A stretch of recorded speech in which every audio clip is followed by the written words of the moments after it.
It all begins here. But before these young men can become a legend like Ford, and it may be the catch of the season. Chancellor, Hazard gets slaughtered by Chancellor. or Vic, Look at that speed! Michael Vick sprints for his second touchdown. their dream to become a college football player begins here on signing day. Hunter into the open field. Devin Hunter in for the Tech score. Pimpleton makes one man miss, and another, and one more for good measure. Pimpleton playing video game football out there, Mikey. Hendon Hooker to the 10, the 5. He dives for the end zone. Touchdown, Hendon Hooker. Touchdown, Virginia Tech Hokies. A good Wednesday morning to you. We are live inside the Football Players Lounge on the Virginia Tech Athletics campus. This is National Signing Day for football programs across the country, and this is Signing Day Live. Andrew Allegretta here alongside Mike Burnham. John Laser will join us throughout the course of the program as well. Thank you for tuning in to Signing Day Live today. This is your very first opportunity to hear about the class of 2017 for Virginia Tech football. We'll have a whole host of coaches joining us throughout the program. Justin Fuente will join us a little bit later, but coming up shortly we'll have Bud Foster, as well as Coach Cord Nelson, as well as Zon Burton, Chuck Cantor, and a special guest from Rivals.com, Adam Friedman, a recruiting analyst, will join us to talk about this class. A couple of notes for you as you watch this program. First off, don't forget, if you miss anything throughout the course of today's show from 11 a.m. to 1 p.m., everything will be archived on Hokiesports.com. And please join the conversation with us. You can use the hashtag Statement17 to ask your questions to the coaches throughout the course of this program. Well, Mike, this is an exciting day for everybody that's able to put pen to paper and say, I'm a Virginia Tech Hokie.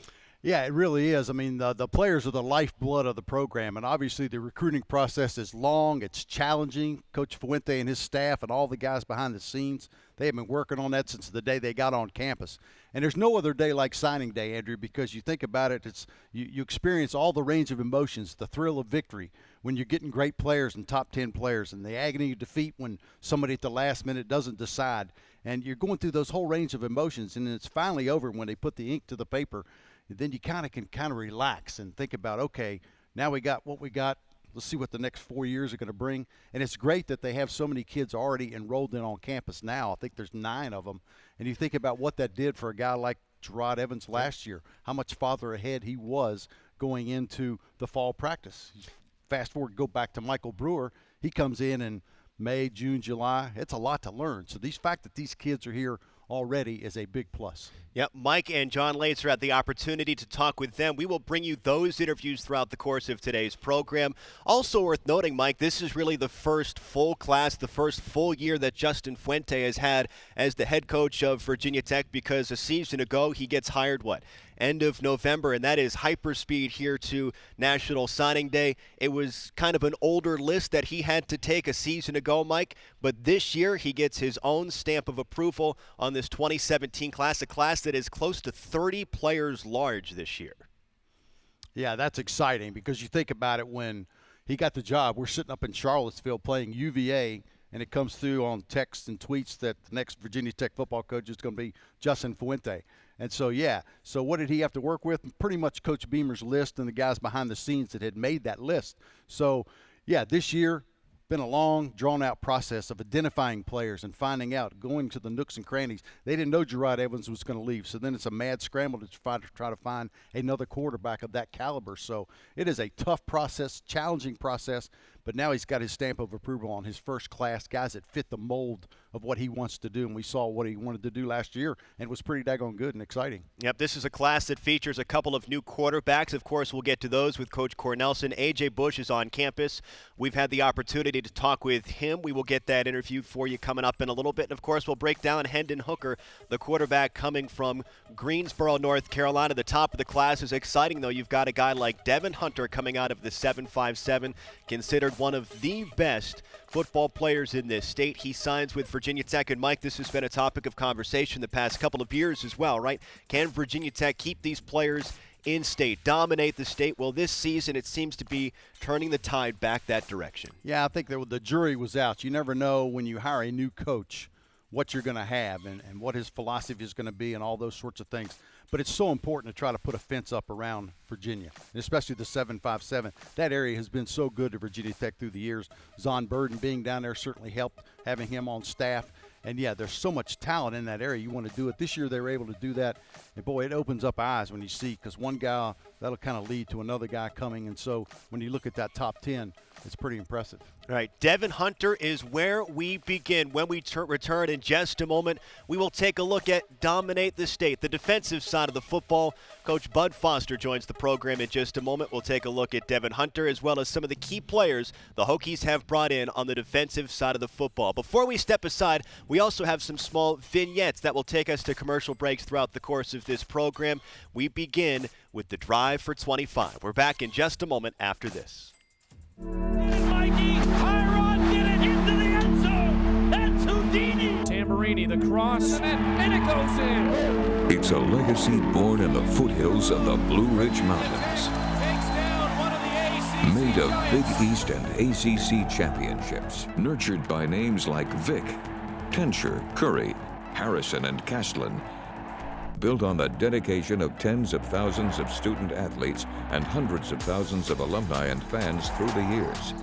When you wear the VT, you know this is home. Help us write the next and greatest chapter in the story of Virginia Tech athletics. Virginia Tech has accomplished a great deal, but we are never finished getting better. Virginia Tech has the 10th ranked budget in the ACC. We rank 11th in fundraising dollars per year, and under 4% of our alumni currently give back to the Hokie Club. In order to continue providing quality scholarship opportunities, and in order to compete at the highest levels nationally and in the ACC, we need your help. We need your help to join us in the Drive for 25. My scholarship changed my life, and I know that a scholarship can change others. That's why Cheryl and I donate to the Hokie Scholarship Fund and why we support the Drive for 25. The Drive for 25 is geared to have 25,000 Hokies commit to the Hokie Club and our athletes. I want to continue the tradition and bring national championships home. I want to impact the lives of our student athletes and ensure success upon graduation. I want our student athletes to be leaders on the court and in the game of life. This is the best way for you to be a part. Your gift to the Hokie Club on the road to 25,000 members helps fund scholarships for our student athletes, reach dreams unimaginable, go places unthinkable, and give student athletes chances to go beyond their natural potential. Like I've said many times, we're all in this together. We need all the Hokie Nation to commit to the Hokie Club, supporting scholarships for our student athletes. Now is the time. Hokie Club donors make a difference. Join us and help us. Commit today at HokieClub.com. With you, we can make it. With you, we can drive for 25.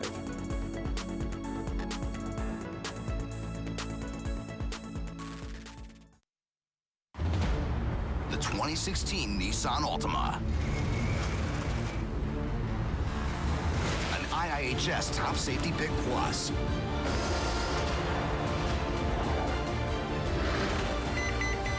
Forward emergency braking that could stop for you. Get to your local Nissan store today. Take on sudden stops. Get to Nissan, proud partner of the Virginia Tech Hokies. Let's go, Hokies! People often ask me, John, how do you do it? Still making pizzas after 30 years. Seriously, guys, it ain't rocket science. It ain't physics. It's pizza. And I love pizza. When Tech wins, get 40% off online orders of regular menu price pizzas the next day. Online only at papajohns.com with code TECH40. Better ingredients, better pizza, Papa John's. Hey, here's an idea. What if instead of waiting weeks for your tax refund, you could get an advance on that refund? An advance on my tax refund. I could really use that. What would you do with that money? I'd love to take a tropical holiday. Be careful with your skin tone. No, I get it. Because I'm a zombie. I get it. Yeah, that's funny. All my undead, we We are back. I'll see you out there. See you out there. And don't take it personally. You could get a refund advance of up to $1,250, no interest at Block. Don't just get your taxes done. Get your taxes won.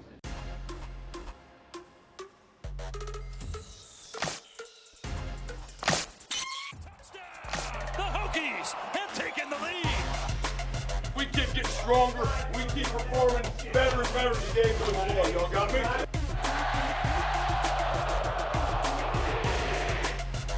Can you hear the Hokie Nation out there?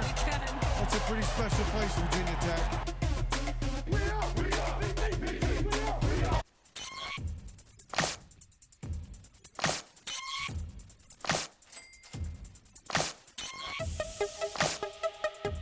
We begin our analysis here this early morning with the Farm Bureau Coach Foster Report. Andrew Allegretta here with Mike Burnup, and pleased to be joined by the defensive coordinator of Virginia Tech, Bud Foster. First off, thank you for taking a couple of moments and talking about this group of Hokies coming here to Blacksburg. Well, it's good to be here, and it's an exciting time for us. It's an exciting time for these young men, and I'm looking forward to the next several years and turning the page off of this year, this recruiting class, and let's get ready to attack 2017 as well as 2018 recruits.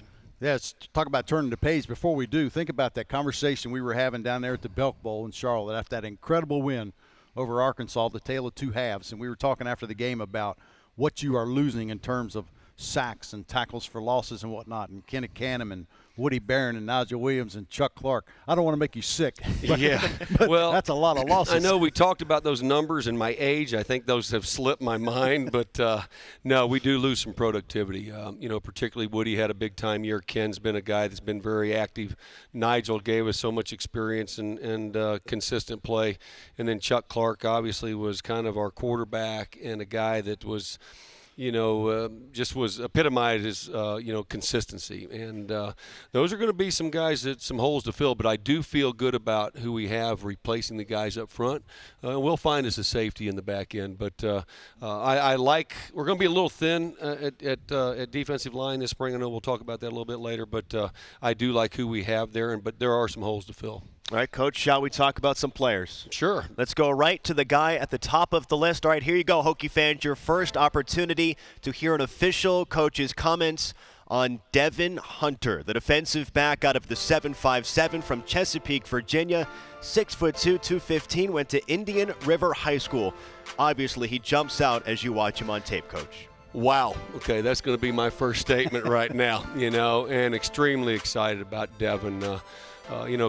Really targeting our recruiting class and targeting the 757 area was big for us, with Coach Fu. And Devin was our target guy from day one. And Zahn did a great job. Our staff did a great job recruiting Devin. But this recruiting process with Devin didn't start with this last year. It started many years ago, but just a dynamic football player. He's a guy that we're counting on to be an impact player right away at one of our safety spots. He's a big physical kid that is already ahead of the game physically. A lot of people compare him to Cam Chancellor. I think he's much farther along. He looks about like what Cam did as a junior, right now just in his development. But an exciting football player that I'm hoping – and we've targeted and talked with him about being the guy that's going to impact this program, not just this class, but have an impact on future classes. And he's a guy that bought into that and wants to be that guy, and excited about his future. What does it mean signing the number one player in the state? Well, it makes a big statement in my eyes. I mean, it talks about he can understand that he can reach all of his goals at Virginia Tech, and obviously we want to play in the largest stage in the largest game, and our expectations are to be there. And he sees that, and he's going to be a guy that can help us do that. But he's going to help bring some guys. He had the courage to stay at home. If we can build a fence around this state, and he's the guy that's starting this thing, that we can go do some special things. We've done it before, and we're getting ready to go do it again. I think we're at that point with our program. We're getting ready to take another steep climb, and I think Devin jump starts that for us. Yeah, you're just a smidge of a big deal if you can get Cam Chancellor to show up to your announcement. Let's move on to the next one, though, before we linger on Devin too much. Tywan Garbutt, the defensive end from Fredericksburg, Virginia, 6'3", 220, out of River Bend High School. The next one up for you, Coach. Yeah, Taiwan is just a big athletic kid. Here you're seeing him as a wide receiver, shows his ability to run, and it excites me because he's got that kind of ability to come off the edge and create a mismatch, against some offensive linemen. Very versatile. I think his upside is just tremendous. He's only going to continue to get bigger, once he starts getting a steady meals and that type of thing. But he's got tremendous football IQ, tremendous athlete, and fitting a need, which was a target area for us at defensive end. Yeah, had 7 sacks, 7 forced fumbles a season ago. He was first-team all-conference at both defensive end and wide receiver. The next one up for you, Coach. Robert Porsche IV.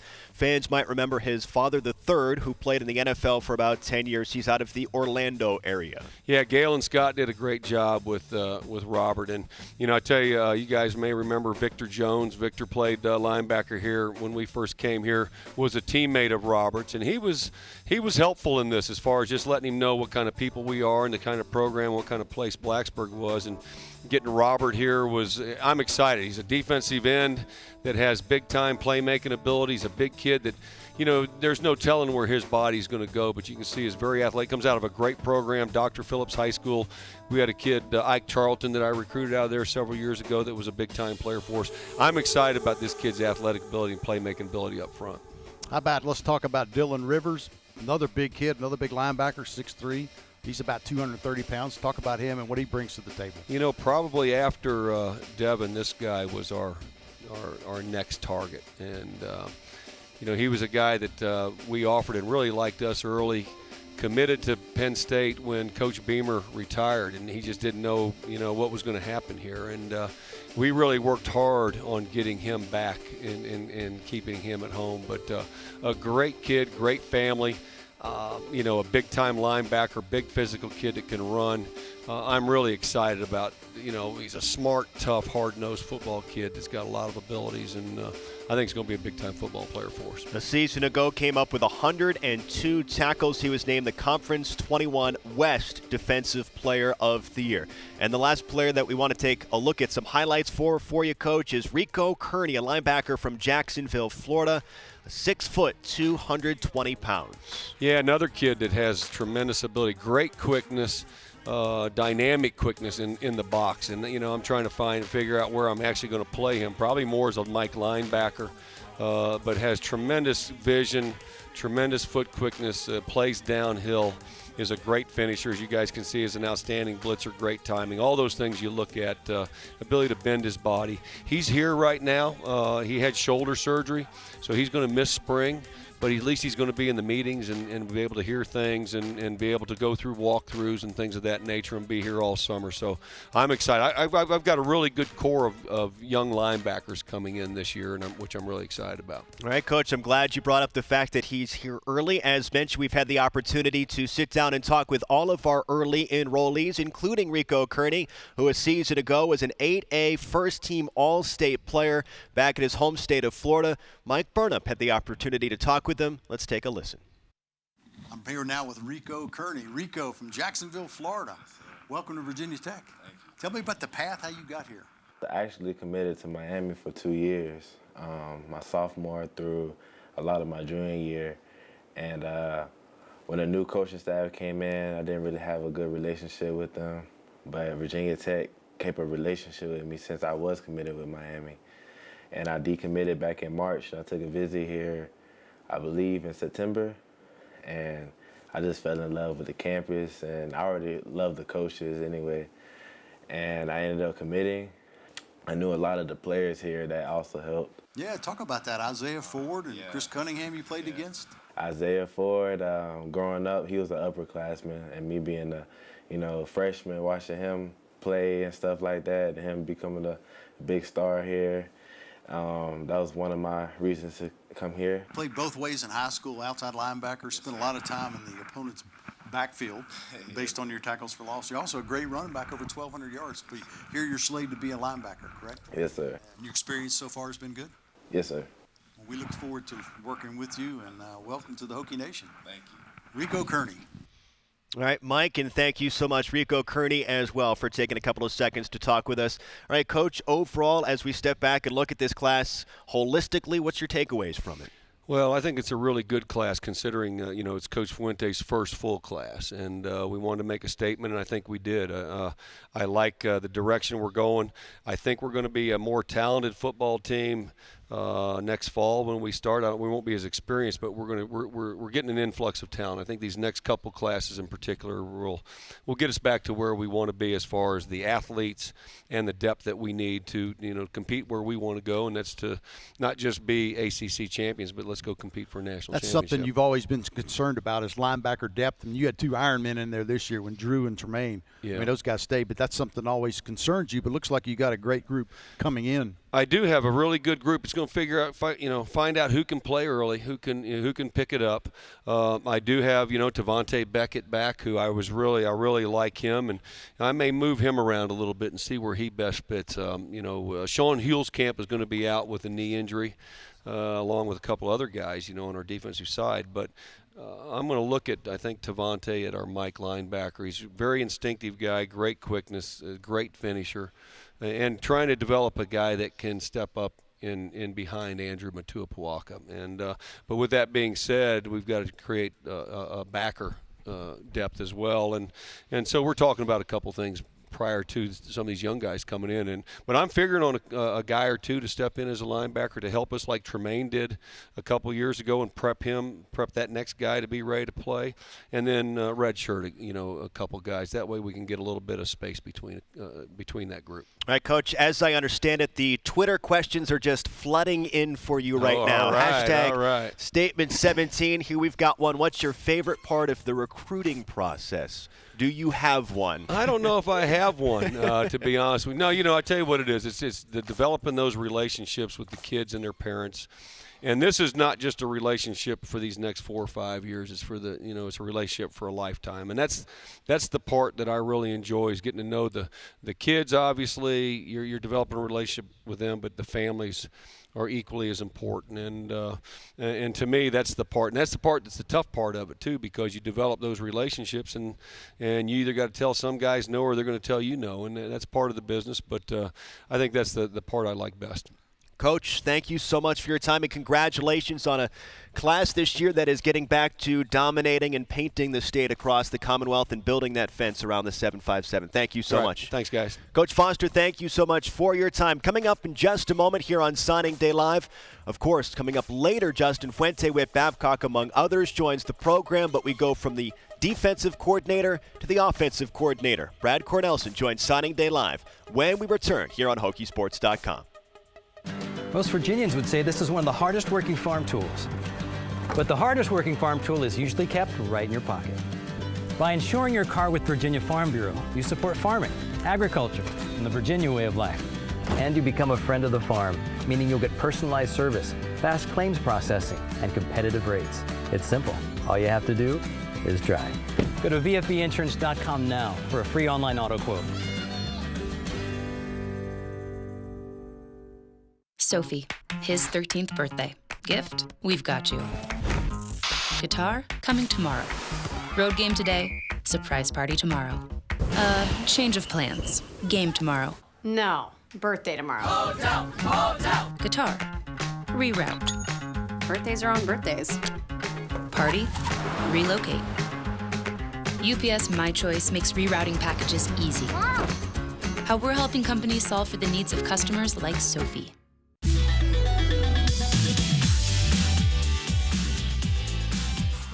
Won by the Hokies, flung up to Allen, off the backboard to Clark.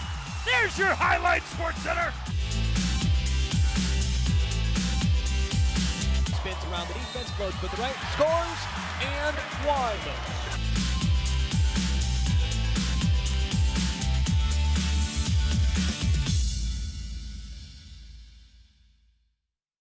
Sheeler Tech Sale pricing continues during the Winter Wonderland Savings Event at Motor Mile Mitsubishi on the Sheeler Motor Mile. Like a new 2016 Outlander Sport with all-wheel control, Bluetooth, keyless entry, and more. Tech sale priced at $18,995. And great news, the 10-year, 100,000-mile powertrain limited warranty on new cars is still in effect. Credit problems? Sheeler owns the finance company, so you can drive with easy credit approval. Tech sale prices continue during the Winter Wonderland Savings Event at Motor Mile Mitsubishi on the Sheeler Motor Mile. It's so worth the drive.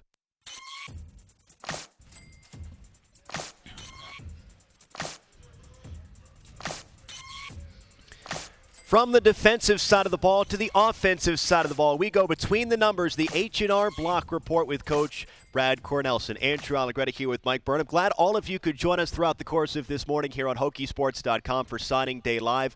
We just talked with Coach Bud Foster, and don't forget, all of this throughout the course of the morning will be archived on Hokiesports.com, so you can go back and check it out later. Coach Cornelsen, as we've talked about, this is your first real complete recruiting cycle. Congratulations on getting through it. I know you guys are excited about it. Absolutely. It was a good year for us. You know, certainly the success you have on the field, you always hope that translates to recruiting. I think it sure has. Obviously, when you have success like that, some guys decide to leave early, and that leaves a big void. So you think about it, the offense, you either tied or broke 10 school records. How do you replace that production from the Isaiah Ford and the Bucky Hodges and the Sam Rogers and Gerard Evans? How do you do that? Well, it's a challenge. I don't know if you replace those guys in particular. It's going to take a bunch of different guys. You know, you're going to need some guys to step up at all those positions. You're going to need the guys that are returning to continue to get better and to fill those voids. But, yeah, we're going to miss those guys. You're looking at some guys that had the best seasons anyone's ever had at those positions. So it's a big challenge. It's already begun, but we're looking forward to it. Obviously, the prime topic of conversation is going to be the quarterbacks, an area that you specialize in. And we'll get to the guys that have signed. A.J. Bush is on campus. We've got an interview with him, Hendon Hooker, in just a moment. But let's talk for a quick second about a guy that's not featured in this program because he was here a year ago, Josh Jackson. Just give us a sense about the growth that you felt like he experienced during his redshirt season. Well, he had a great year. You know, he came early, which always helps. Got his feet wet during spring, and you can really tell when you get to fall those kids that were here early, and had a great fall camp. You know, he knows what he's doing. He's a sharp kid. He's just one of those solid guys that you can count on, always doing the right thing. He's got ability to make the plays, and he's excited. I know you can just tell so far watching him on campus, and he's ready to kind of take over a leadership role, and he's excited. I know we're going to dive into the quarterbacks here soon, but you also lost two guys on the right side of the offensive line. Just kind of talk about your thoughts on that and replacing them. Well, those guys played a lot of snaps for us and for this program over 2 or 3 years, 4 years. So you miss that experience. You know, those guys up front, all the different looks they can see and the calls they have to make, being able to work together is huge. So we're going to miss those guys. But you know, it's no different than any of the other positions.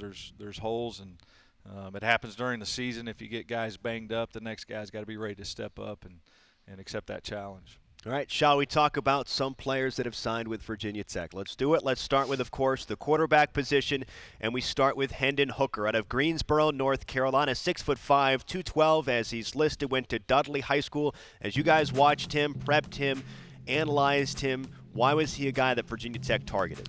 Well, I saw him practice basketball and throw the ball around a little bit last year, and immediately fell in love with this kid and his ability. There's certain kids you watch do things athletically, and you just see talent, just raw talent. He's got great size. He's a smooth athlete, really big hands. One of the best, just pure releases I've seen. And he's a great kid. He's from a good family. He's sharp. He's a high character kid. I think he's got a huge ceiling. We're really excited about him. This early enrollee was a two-time North Carolina state champion. And how about this? He was the title game MVP a year ago in a game in which his team won 54-0, and he had 6 touchdowns. As mentioned, he's an early enrollee. He's here on campus already getting ready. And John Laser, our first opportunity to hear from him, talked with him a little bit earlier. All right, now joined by quarterback Hendon Hooker. And Hendon, first of all, I'm sure you've heard this a ton, but welcome to Blacksburg. We're happy that you're here. Yes, sir. Glad to be here. It's been kind of a wild month for you. Take us through the decision to get here early and joining this class that's now already enrolled in Virginia Tech. Well, it was a quick-fire decision when Coach Fuente called me and asked me to come up early when my intentions were to come in May. So just had to grow up and come to Blacksburg early. And now that you're here, I'm sure that you've already hit the ground running. What are the biggest things that Coach Fuente and the rest of the staff have you working on as you prepare to get into spring camp? You know, the coaching staff is doing a great job here, keeping us all on task. You know, they want everybody to be early, on time, and everything in an orderly fashion. Has Mook been showing you around all right? Yes, sir. You had to leave basketball season a little bit early. Has Buzz Williams come over, had an eye on you yet? Oh, no, sir. Not yet. He's Hendon Hooker. Welcome to Virginia Tech, Hendon, again. We're glad you're here. Glad to be here. Coach, when you look at him, what do you see the biggest needs of improvement he needs to do moving forward? You know, I don't know if there's one specific area. You know, the transition from high school to college is going to be, for those young guys, is always the toughest. The speed of the game, how quickly those windows close, you know, the timing of your receivers and the routes and the decisions, just everything has to be made a little bit quicker.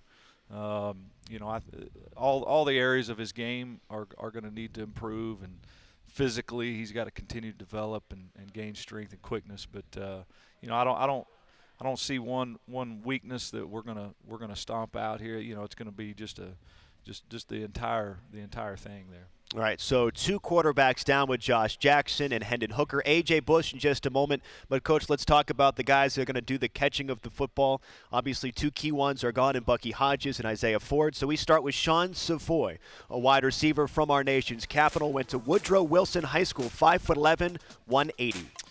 You know, the first time we saw his film and the first time Coach Wiggins saw him live, we've been extremely excited about this kid. He's a explosive kid. He's quick. He's strong.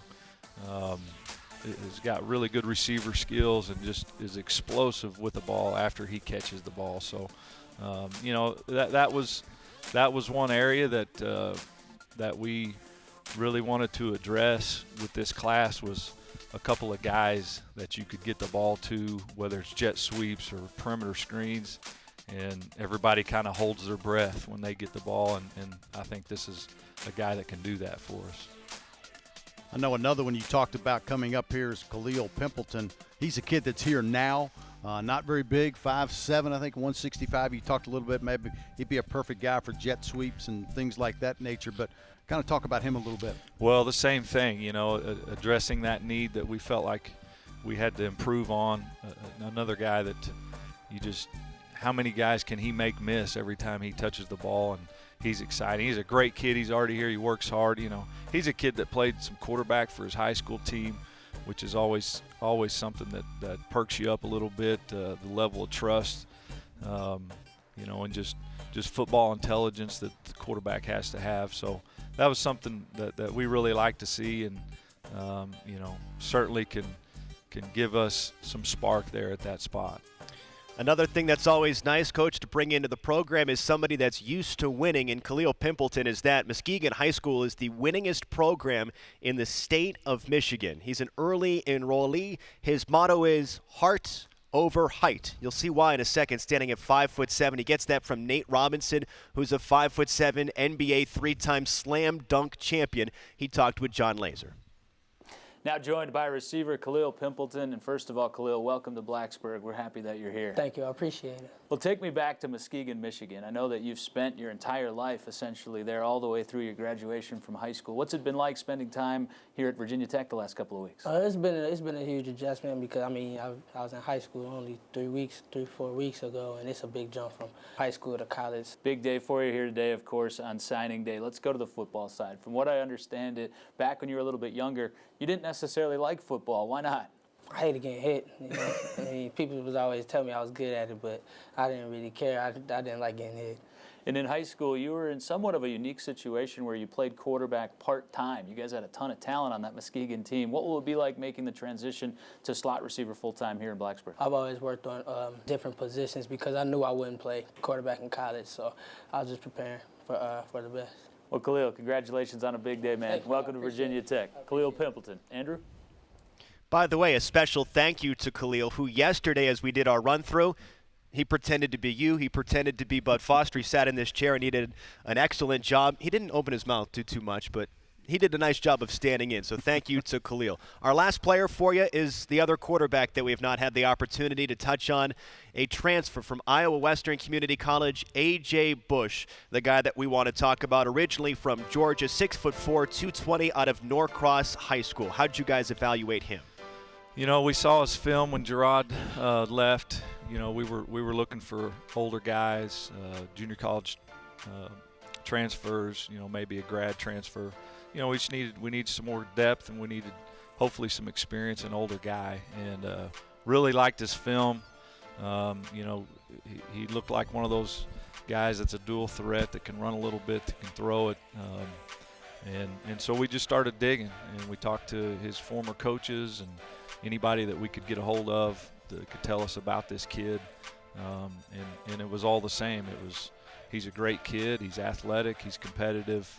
You know, he's really got a future. He's got a chance to be a good player. Just it hasn't happened yet, and we're excited about him. He's here. He's working out, and he's been terrific so far. Yeah, I've seen him twice, and I asked him, I said, have you gained any weight already? He says, yeah, I've already gained 4 pounds. He's a big kid, 6'4", 220. He seems very confident, level-headed, and he's got his head on straight.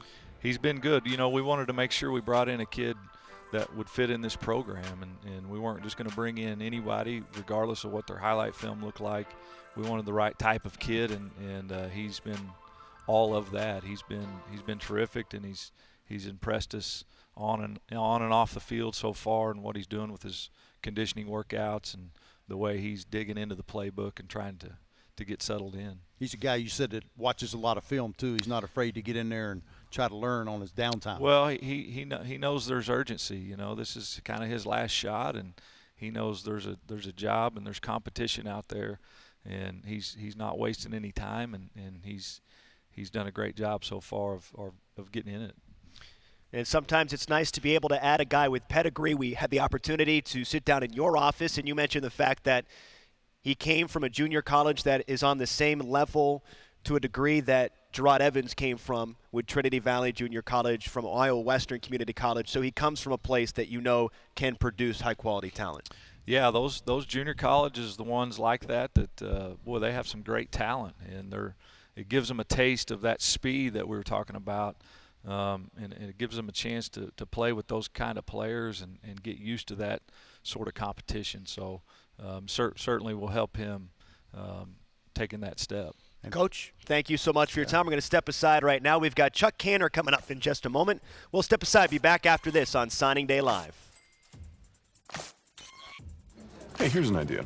What if instead of waiting weeks for your tax refund, you could get an advance on that refund? An advance on my tax refund. I could really use that. What would you do with that money?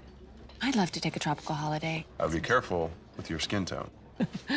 No, I get it. Because I'm a zombie. I get it. Yeah, that's funny. Oh, my undead, we are back. I'll see you out there. See you out there. And don't take it personally. You could get a refund advance of up to $1,250, no interest at Block. Don't just get your taxes done. Get your taxes won.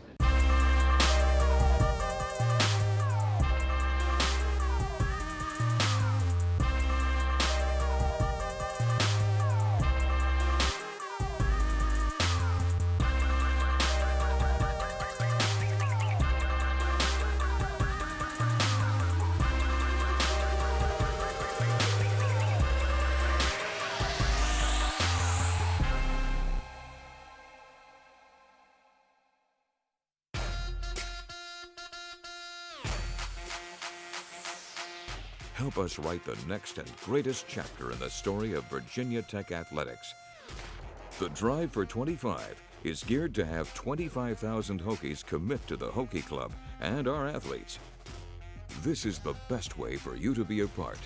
Your gift to the Hokie Club on the road to 25,000 members helps fund scholarships for our student athletes. Commit today at HokieClub.com. At Carillion Children's, we're here for the big kids, the small kids, the happy kids, the strong kids, the curious, the fast, and the brave kids. That's our mission at Carillion Children's, to improve the health of the kids who matter most. All kids!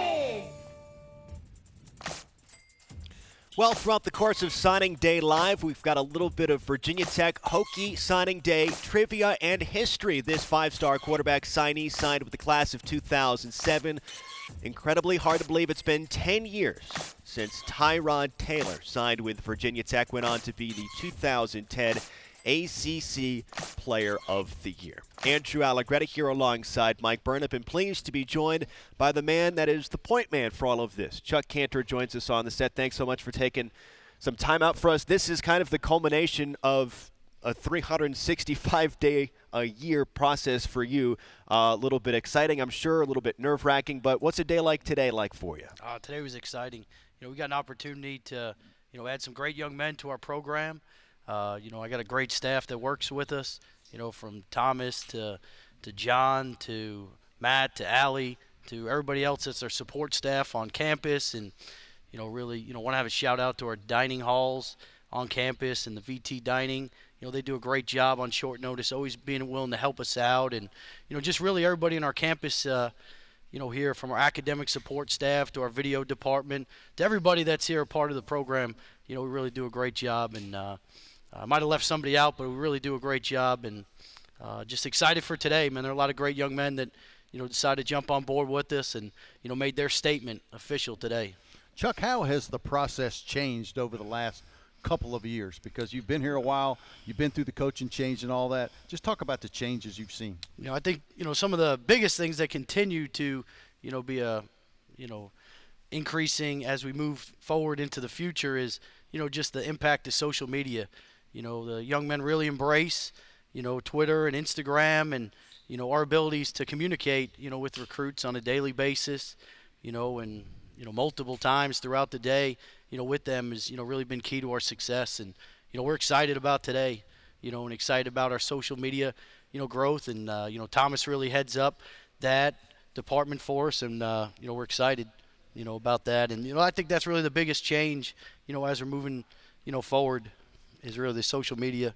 And, just like we look outside here, even in my time here, the indoor facility has been built. I mean, that's great, and a credit to the people that helped invest in our program with that indoor facility, as it overlooks us right now. By the way, random question for you, but you would be in tune with this as much as anybody. Which social media platforms are the ones that are garnering the most attention from the guys that you're trying to communicate with?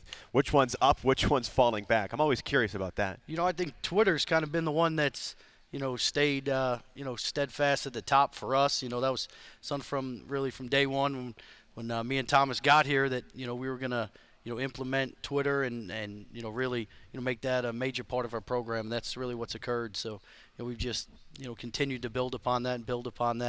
And, Instagram, I'd say, was probably second up. But, I'm sure there's going to be something coming in the next 365 days. And next year we'll be talking about something different. Chuck, let's talk about the early enrollees. I guess there's 9 of those guys. How important is it that they are here now? And, boy, it's nice to get a leg up having them already in class and stuff. I think that's, really for our strength staff and everybody that gets a chance to touch those guys, our academic staff, they're really the ones that benefit most from it.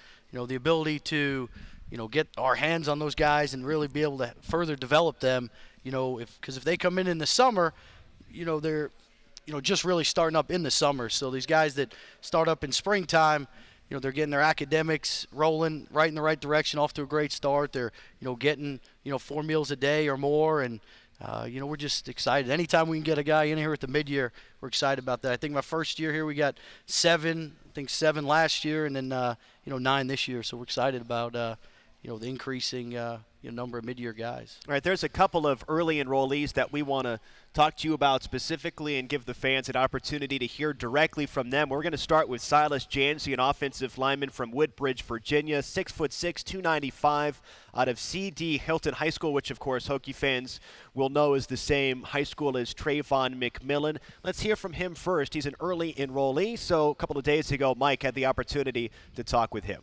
Silas, welcome to Virginia Tech, my man. How you doing? Good, thank you. Tell me about the Fork Union experience and kind of how it helped you get here. The Fork Union, it was a good experience. It was hard dealing with the military aspect of it, but once football came around, it was great. And you kind of played both ways in high school, or both ways in Fork Union as well, I guess. Yes, sir. Which did you prefer? Defense. Defense. Yeah. But they got you slotted here for the offensive line? Yeah, they do. So. Subject to change, maybe. Yeah, maybe. Who was your primary recruiter? Bud Foster. Yeah. And would you like to play right away? Would you like to get bigger, faster, stronger? Would you like to redshirt? I'd definitely like to redshirt just to prepare myself for the game, and definitely get bigger and faster. That's number one. You can't just rush out into the game without knowing what you're doing. So. Were you a Hokie fan growing up? Oh yeah, definitely. My first basketball and football college games I ever watched on TV were Virginia Tech. So kind of fell in love at first sight. Silas, welcome. Looking forward to working with you. Thank you. By the way, Chuck, I know you're not a coach necessarily, but how incredibly rare is it for a player to sit there and say, I'm okay, I'll take the redshirt year if I can get it? Yeah, I think Silas is going to be a special player for us.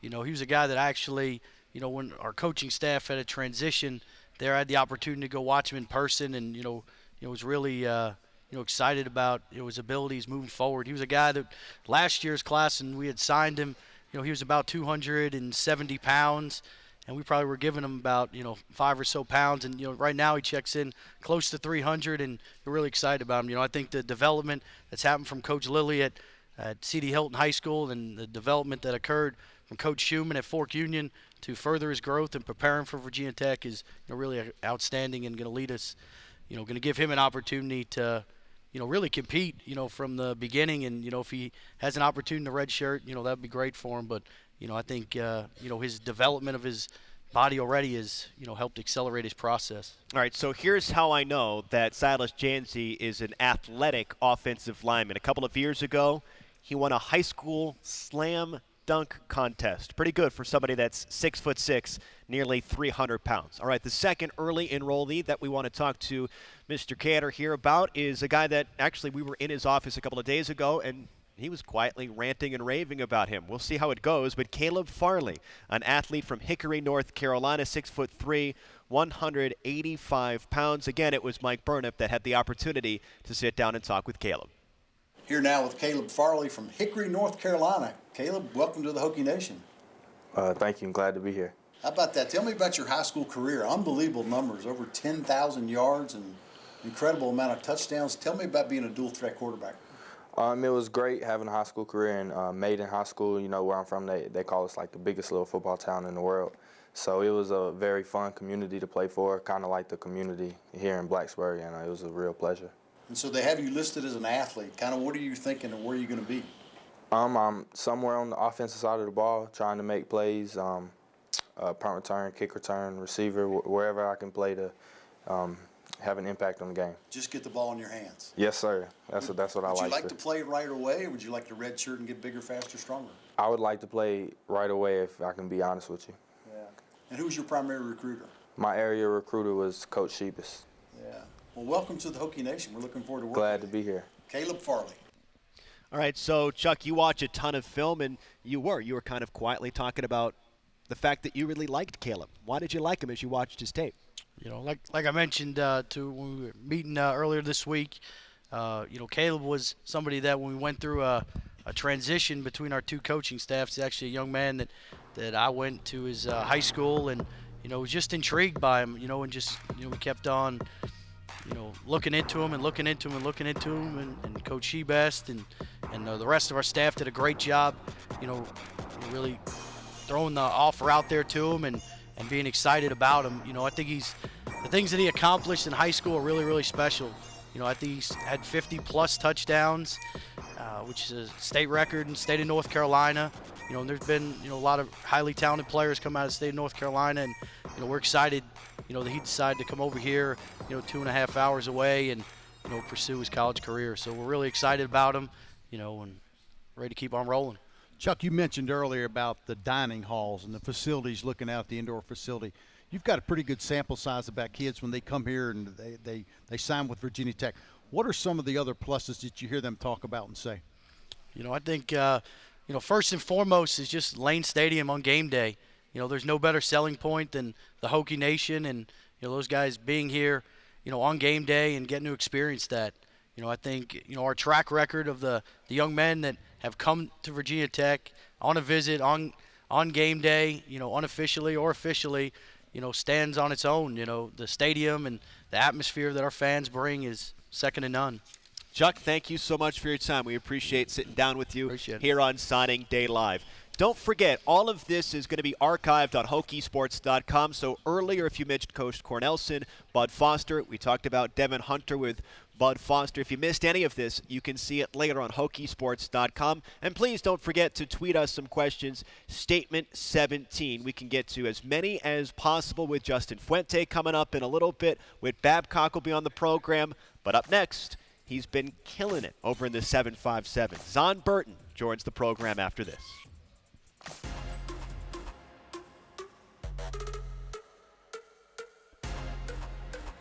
Touchdown! The Hokies have taken the lead. We keep getting stronger. We keep performing better and better as the game goes along. Y'all got me?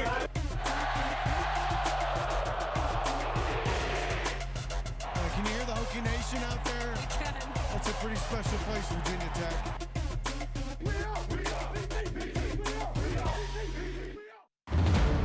The 2016 Nissan Altima. An IIHS Top Safety Pick Plus.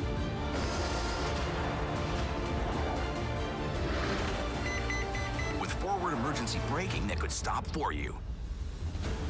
Get to your local Nissan store today. Take on sudden stops. Get to Nissan, proud partner of the Virginia Tech Hokies. To be a world-class athlete, you need impeccable hand and eye coordination, quick reflexes, and teammates who look out for you. You need laser-like precision, pinpoint accuracy, and focused follow-through. It also helps to have a strong grip and perfect balance. Luckily, at Union, you don't have to be a sports star to bank like a champion.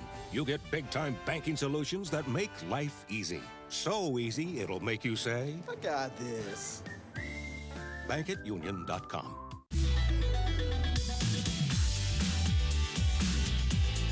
Strum, won by the Hokies, flung up to Allen, off the backboard to Clark.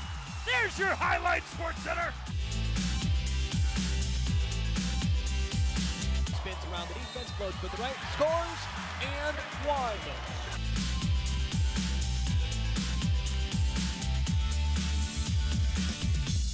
Smith, Holston, Wheatley.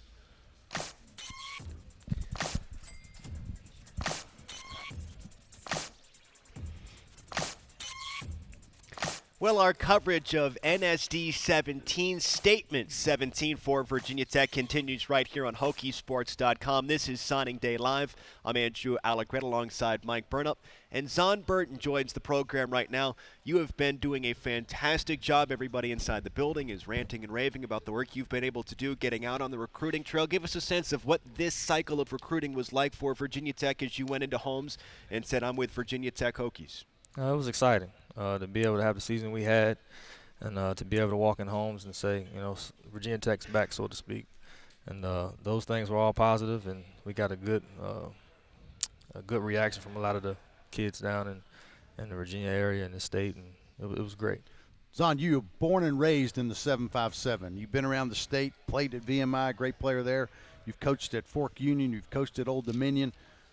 You've got some great relationships, and that's where a lot of that starts, doesn't it? Correct. Like you said, I was born and raised here, and it's just a natural feel. You know, it's a natural feel. Is when I go recruiting, it's like going home. So it's just I get a warm welcome, warm reception from the people down there, and it's just great. It's fun. I love it. I don't necessarily want to give away your secrets, but what's your strategy when you go into recruiting? How do you make sure that you maintain, build, and grow those relationships? Because it's about relationships at the end of the day. Who is the young man most comfortable with? Like I said, it's a natural feel.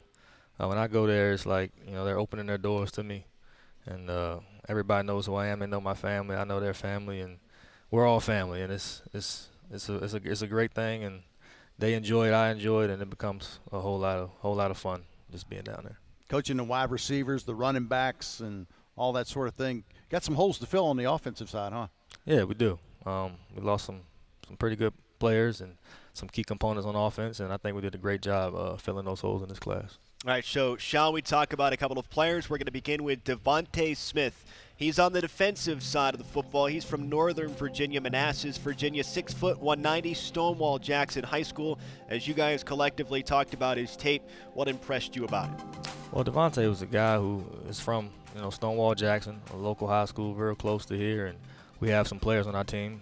Greg Stroman in one, Tim Settle as well, who are from that high school, and he is definitely an explosive player on offense, defense. He worked out at camp for us as well this summer, and he looked tremendous there. He ran a good 40 time, and he's just a dynamic athlete. And unfortunately, he had an injury during his senior season, but I actually personally went to a game and watched him play, and it was pretty exciting. He was the best athlete on the field. Yeah, I know players really appreciate the fact that despite sometimes, we talked about it with Kenny Cannon basically all season, despite the fact that they finished the senior season with a key major injury, that the Hokies stick with him. Yeah, and that's part of our deal at Virginia Tech, just being loyal, sticking with guys and riding it through. When we say this is home, we really mean it. And if, something happens to you in the recruiting process with an injury, we're going to stick by you. He believed in us and we believe in him. How about another running back? Let's talk about Jalen Holston. He's out of Stockbridge, Georgia. What did you see in him and what do you like about him? Well, Jalen comes from a very tremendous program down in Georgia at Stockbridge. His head coach, Kevin Whitley, is a good friend of mine. I've been recruiting that school for a couple years. But just being able to watch him practice and go to see him in games and all of those things, and meeting his family and his background, where he comes from, and he's just a hard-working kid down right around the Atlanta area, kind of in a country spot. But when you go watch him play, and he has like dirt on the field in practice, and he's just running through the dirt. He's just an exciting player. And the biggest thing I liked about him is that even on this clip right here, where in Atlanta, a lot of those guys can run.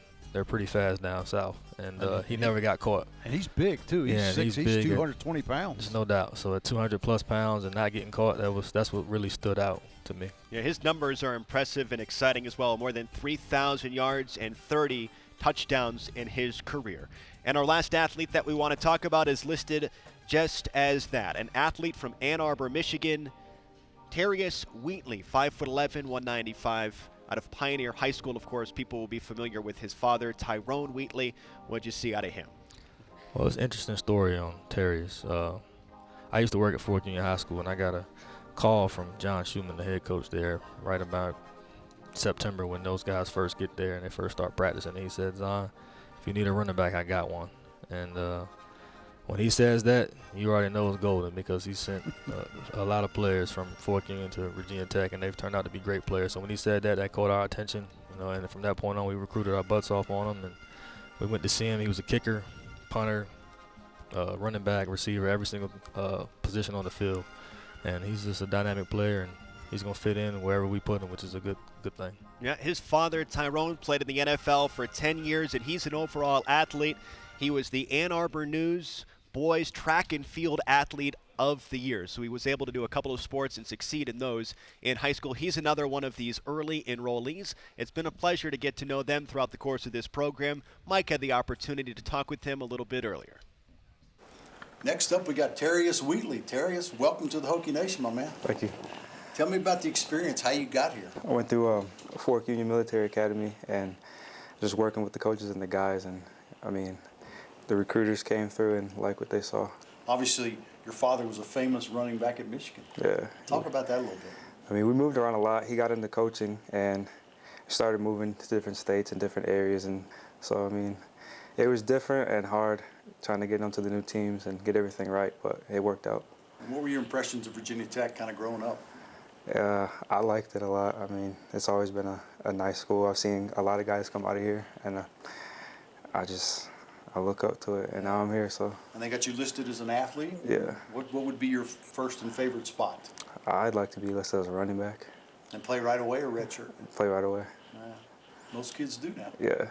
Well, welcome to the Hokie Nation. It's great to have you. Thank you. Looking forward to working with you. Appreciate it. Here we go. All right, thank you as always, Mike, for doing these interviews. Yeah. Before we step aside with you, Zon, Devin Hunter, wanted to just get your thoughts on what it was like recruiting and bringing this incredibly talented young man to Blacksburg.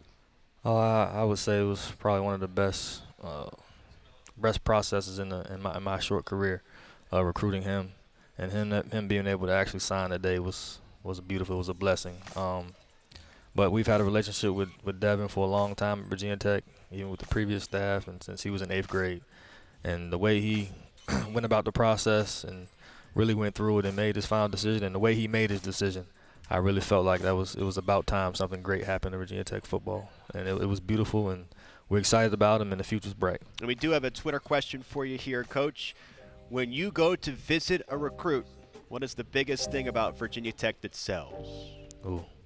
Well, it depends on the kid and who you're talking to, but I think overall in general, it's just the tradition here, tradition of great players that we've had here, the academics, just all around with the athletic programs where it's going in every single sport. You can just see the momentum building and building and building, and then after the season that we had, those are the things that you go in there and start talking about right from the get-go. Now the VT logo means a whole lot more, and it's starting to get back to where it used to be. So we're excited about it. Coach, thank you so much for your time, and best of luck as you continue to, I don't know, do you have a hashtag for 18 yet? We do. What is it? Exit Light 18. Exit Light 18. Best of luck as you continue to exit Light 18. Best of luck getting these guys going as well from Statement 17. Thank you so much for your time. Absolutely. We'll continue in just a moment here on Signing Day Live. Plenty to come. Athletic Director Whit Babcock will join the program. Head Coach Justin Fuente comes up in about 30 minutes or so. But next, a recruiting analyst from Rivals.com, Adam Friedman, joins the program when we return right here on HokieSports.com.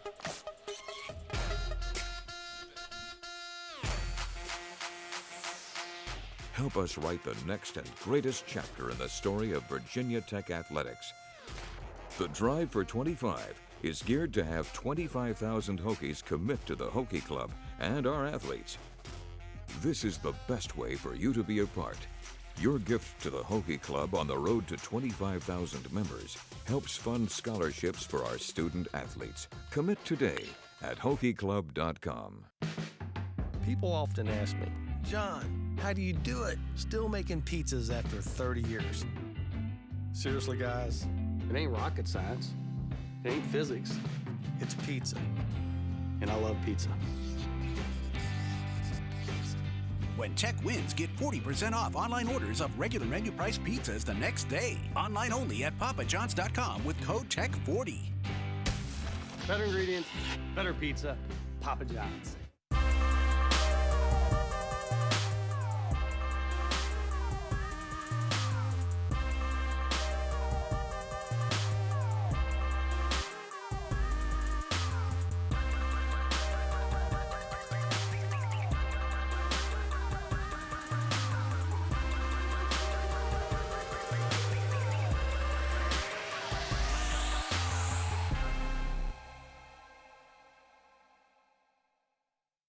Most Virginians would say this is one of the hardest working farm tools. But the hardest working farm tool is usually kept right in your pocket. By insuring your car with Virginia Farm Bureau, you support farming, agriculture, and the Virginia way of life. And you become a friend of the farm, meaning you'll get personalized service, fast claims processing, and competitive rates. It's simple. All you have to do is try. Go to VFBinsurance.com now for a free online auto quote.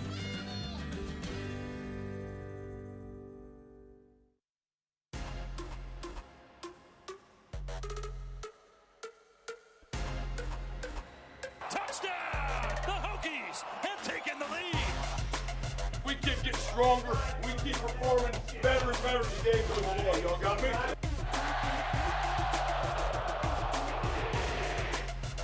Can you hear the Hokie Nation out there? I can. That's a pretty special place, Virginia Tech.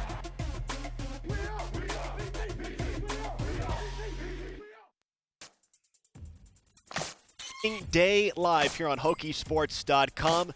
Our Hokie history and trivia continues. This Hokie safety was a two-star quarterback out of Phoebus. Yeah, you can recognize it from the flex. That's Cam Chancellor, an NFL All-Pro now with the Seattle Seahawks, and a guy that probably can tell you as much as anybody else is joining us now, Adam Friedman from Rivals.com, that sometimes the star rating isn't everything. These guys can blossom into tremendous players throughout the course of their time here at Virginia Tech and across the country, wherever they happen to sign. Andrew Allegretti here with Mike Burnup. And again, pleased to be joined by Adam Friedman from Rivals.com. First off, thank you so much for joining us, and just give us a sense of the territory that you tend to work, Adam.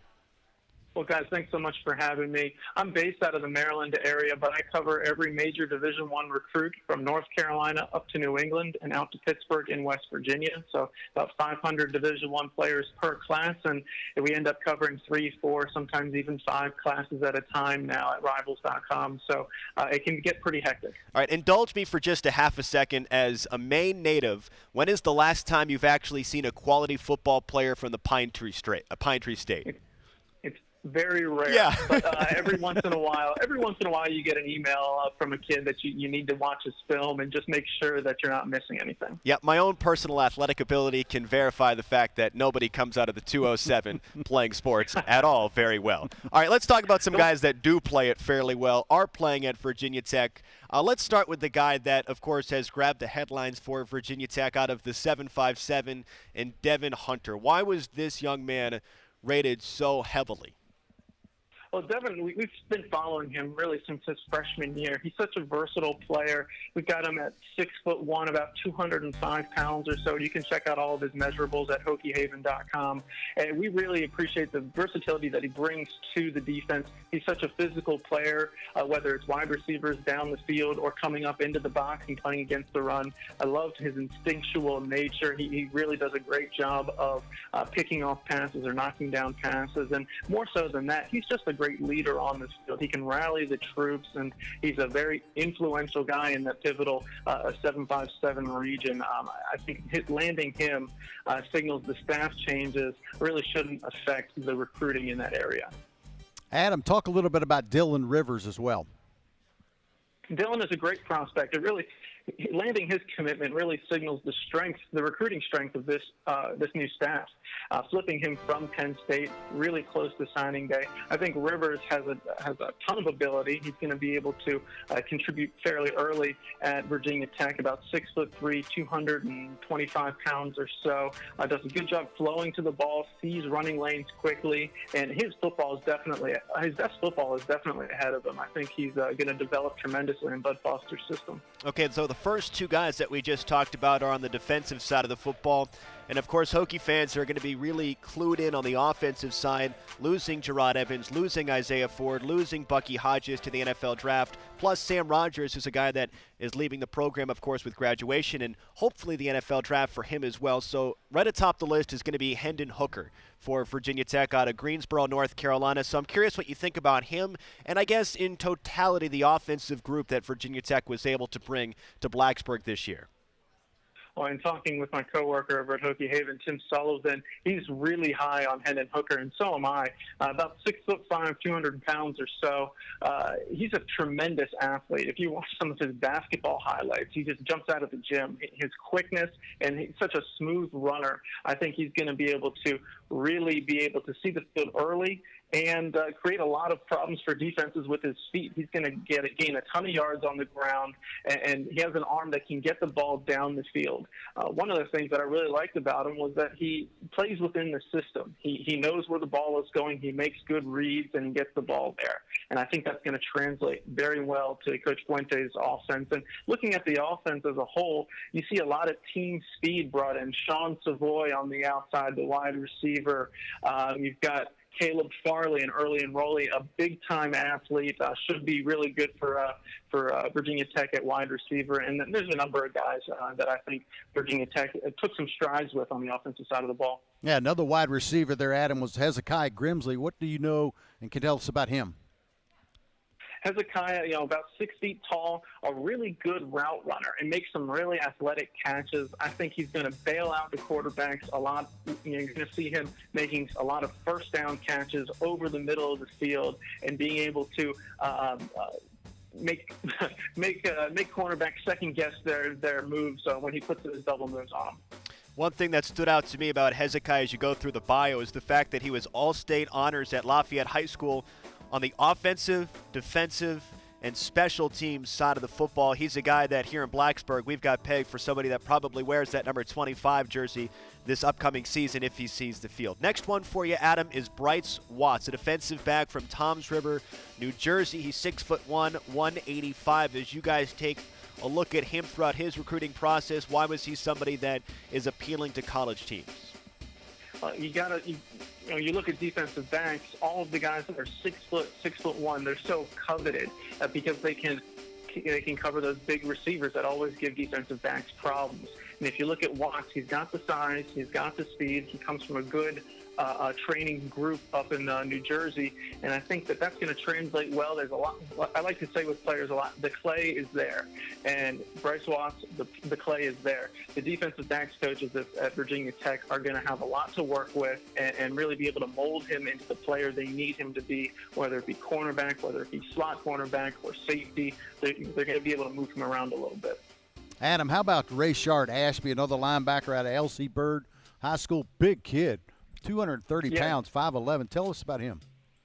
Yeah, definitely. A really big kid. I think someone who's really going to bring a physical presence to the interior of that defense. You know, he was one of the best just pure football players in this state for 2 years. I've been following Rayshard, and he just keeps getting better and better. I love the way that he flows to the ball. He reads and reacts so quickly. He may not have the top-end speed that sometimes people look for or the measurables necessarily, but his instincts and the way he recognizes plays so quickly is what really stood out to me. And I think because of that, he could be a guy that sees the field quickly. He had a tremendous senior season, 117 solo tackles and 25 sacks. The last player that we have, and then we've got an interview with him that we want to take a listen to, but Dalton Keene, he's a bit outside of your region, Littleton, Colorado, a tight end. But I know you've taken a look at him a little bit on tape, so what can Hokie fans expect?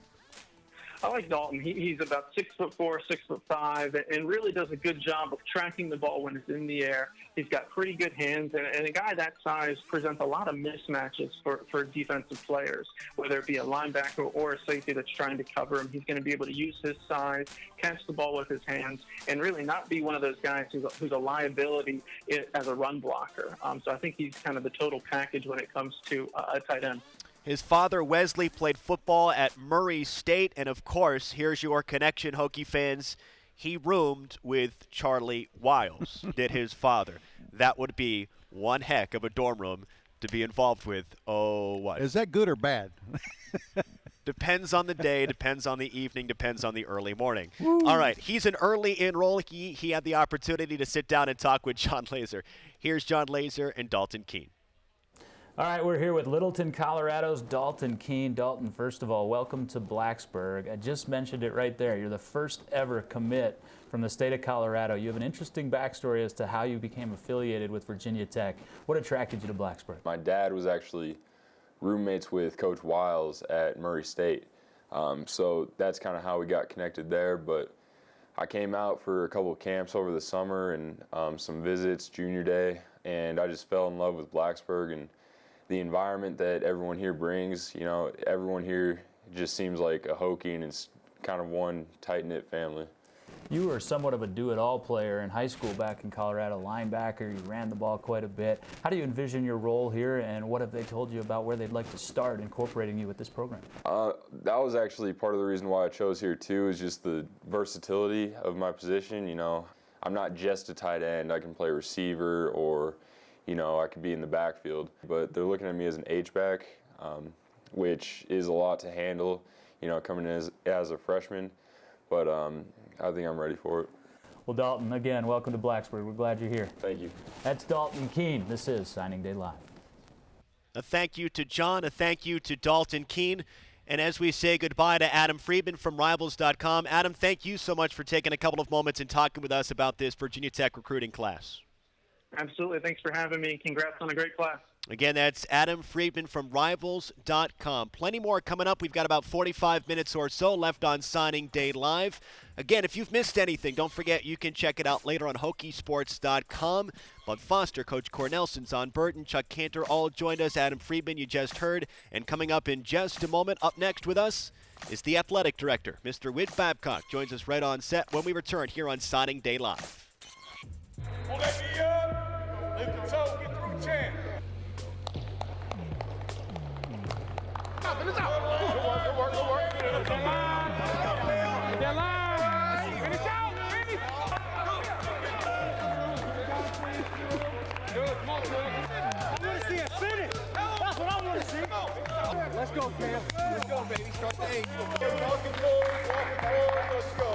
Let's go. Come on, boys. One rep away from being halfway there, but that don't matter. You got one rep. You're going to karaoke for speed to your right, then you're going to back pedal, and then you're going to basketball shuffle. Let's go. Now set the tone. Let's go, baby. There you go. Finger. And we got to continue to focus on every rep, get every rep right, man. If we mess up one time, it doesn't mean we all start turning on each other. We stay together as family. Got me? 1, 2, 3. Got me. Smash the workout. Sophie, his 13th birthday. Gift, we've got you. Guitar, coming tomorrow. Road game today, surprise party tomorrow. Change of plans. Game tomorrow. No, birthday tomorrow. Guitar, reroute. Birthdays are on birthdays. Party, relocate. UPS My Choice makes rerouting packages easy. How we're helping companies solve for the needs of customers like Sophie. To be a world-class athlete, you need impeccable hand and eye coordination, quick reflexes, and teammates who look out for you. You need laser-like precision, pinpoint accuracy, and focused follow-through. It also helps to have a strong grip and perfect balance. Luckily, at Union, you don't have to be a sports star to bank like a champion. You get big-time banking solutions that make life easy. So easy, it'll make you say, I got this. bankatunion.com.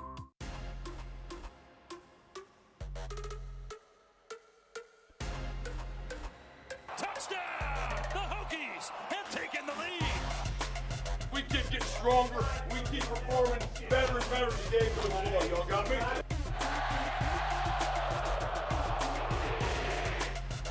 Can you hear the Hokie Nation out there? That's a pretty special place, Virginia Tech.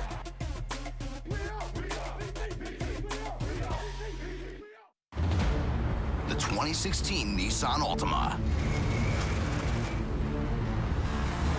An IIHS Top Safety Pick Plus.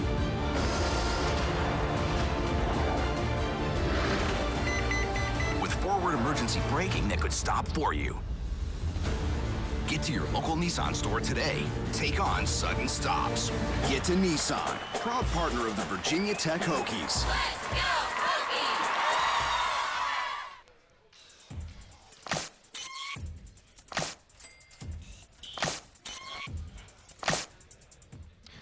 Welcome back on Signing Day Live. It's been a fun morning and now afternoon here on Hokiesports.com as we've been able to go through many of the young men that have joined Virginia Tech's football program here today. My name is Andrew Allegretta. He is Mike Burnop, and pleased to be joined by the Director of Athletics, Mr. Whit Babcock. Thank you so much for taking some time and talking with us today. My pleasure. It's a big day. Yeah, it is a big day because, of course, we talk about these players, but later on tonight we want to make sure fans are aware. Coming up at 8 p.m. in Charlottesville, there's a pretty big basketball game that, of course, you and Mike are going to make their way up to. Tech and UVA at 8 p.m. tonight, so we're excited for that one as well. That's right. Yeah, big signing day. Obviously, it's a great day for football and also both of our soccer programs. It's a signing day for them, but there's many great parts of this job, and it never stops, 22 sports. So, yeah, after this, we're going to go up and see if we can put it on UVA up there. We've got our hands full, but I understand Coach Beamer will be in the house, and he knows how to win up there, so we'll see how that goes. Yeah, he rode the bus up with the basketball team, as I understand it. Let's start off with this, though, for you, Mr. Babcock. You've got tremendous young athletes coming to Blacksburg. This is a ship that you have the opportunity to steer, but this is kind of what it comes down to for the student athletes being able to sign their name to a piece of paper and say, I'm a Virginia Tech Hokie. What's it like for you as someone that's at the 30-foot level, 30,000-foot level, but also has the chance to see these young men kind of living out a dream for them today? Yeah, that's a great question. It is an exciting opportunity there, and I've been doing it long enough to realize that sometimes 2 stars end up really well, and sometimes 5 stars have already peaked. So I don't get too wrapped up in that. But what is fun to see is their genuine excitement to get into Virginia Tech and to continue their education and watch their families and all of that, right? So we talk about the student-athlete being an aspirational narrative. It's not where you came from, it's where you're headed, and this is the next chapter of their life. So keeps me young. I love to see it. I don't get too wrapped up in the rankings, but admittedly, when we're ranked high, I like that too. Obviously, when these kids come on campus, you have a lot of interaction with them, their parents. What is one of the top questions that you get from either the athlete themselves or the parents about the visit, about Virginia Tech? You know, and I'll answer it, or I'll do my best to answer it. I don't meet with every single recruit. Obviously, if Justin or Buzz or Kenny or any of our coaches like that to happen or feel like it would have an impact on the young person or the parents, I do it. Their questions are all over the board, but here's what I have found. You can have facilities, which we have great facilities, and academics, which we have great academics and beautiful campus and all that, but ultimately it comes down to the relationship with coaches. So they may ask a variety of questions, but that's the one thing when I ask them after they sign, hey, what did you like about Virginia Tech, or what did you see at these other schools so I know what we're competing against? And sometimes they bring that up, but it almost always steers back to the relationship with the head coach or the coach that recruited them. So in its simplest form, we're only as good as the coaches we have around us. But I like the recruiting part, and when I'm called into duty, I like to do that. All right, so I want to ask you about the shiny things, the facilities, because, of course, Right. you've got big aspirations and big goals for this program here at Virginia Tech, and a lot of that comes down to what funds you're able to raise. That is your strong suit. You're a fundraiser. So with 10 wins for the football program, the Belk Bowl win, the success that Coach Kenny Brooks and Buzz Williams have had on the basketball court, what's the trend? What's the mood? Because I know you're out there traveling a ton in Hokie Nation. What's the mood of donors as you're able to touch base with them? No, thank you for saying that. And I do enjoy the fundraising aspect. I certainly don't know that I'm an expert. We have a lot of good ones over in the Hokie Club, and it takes a village and all that. But right now it's a good time. Shoot, the momentum is good. People are happy. It's a lot easier to invest in a program if they feel that the direction is going the right way, and we want to keep people feeling that way. So, you know, when things aren't so good, it's tough, right? You go in to talk about your next project, and you got to get through 20 or 30 minutes of questions or things that they're uncomfortable with. And right now we don't have that. And that positive momentum that we have is a huge deal. So it helps tremendously, and the Hokie Nation is jumping in, and we've got this Drive for 25 concept to get to 25,000 donors, which is an aggressive goal. I believe we picked up around 500 new donors in December, so we've got a long way to go, but we're at, I'd say, 12,000, and we want to get to 25. We want to be the best at that. So anybody out there that's happy, we need your help, and jump in, Drive for 25. Let's talk about facilities, the latest on facilities. Gosh, you look around, and there's stuff going on everywhere, especially around softball, baseball, and whatnot. Kind of give us the update on that and your wish list. Oh, yeah. Thank you. I like that question, too. So baseball and Rector Fieldhouse, which will touch track and field, obviously, a little bit of our soccers, and certainly softball. We're breaking ground on that now. I love that. It's around $38 million worth of improvements there.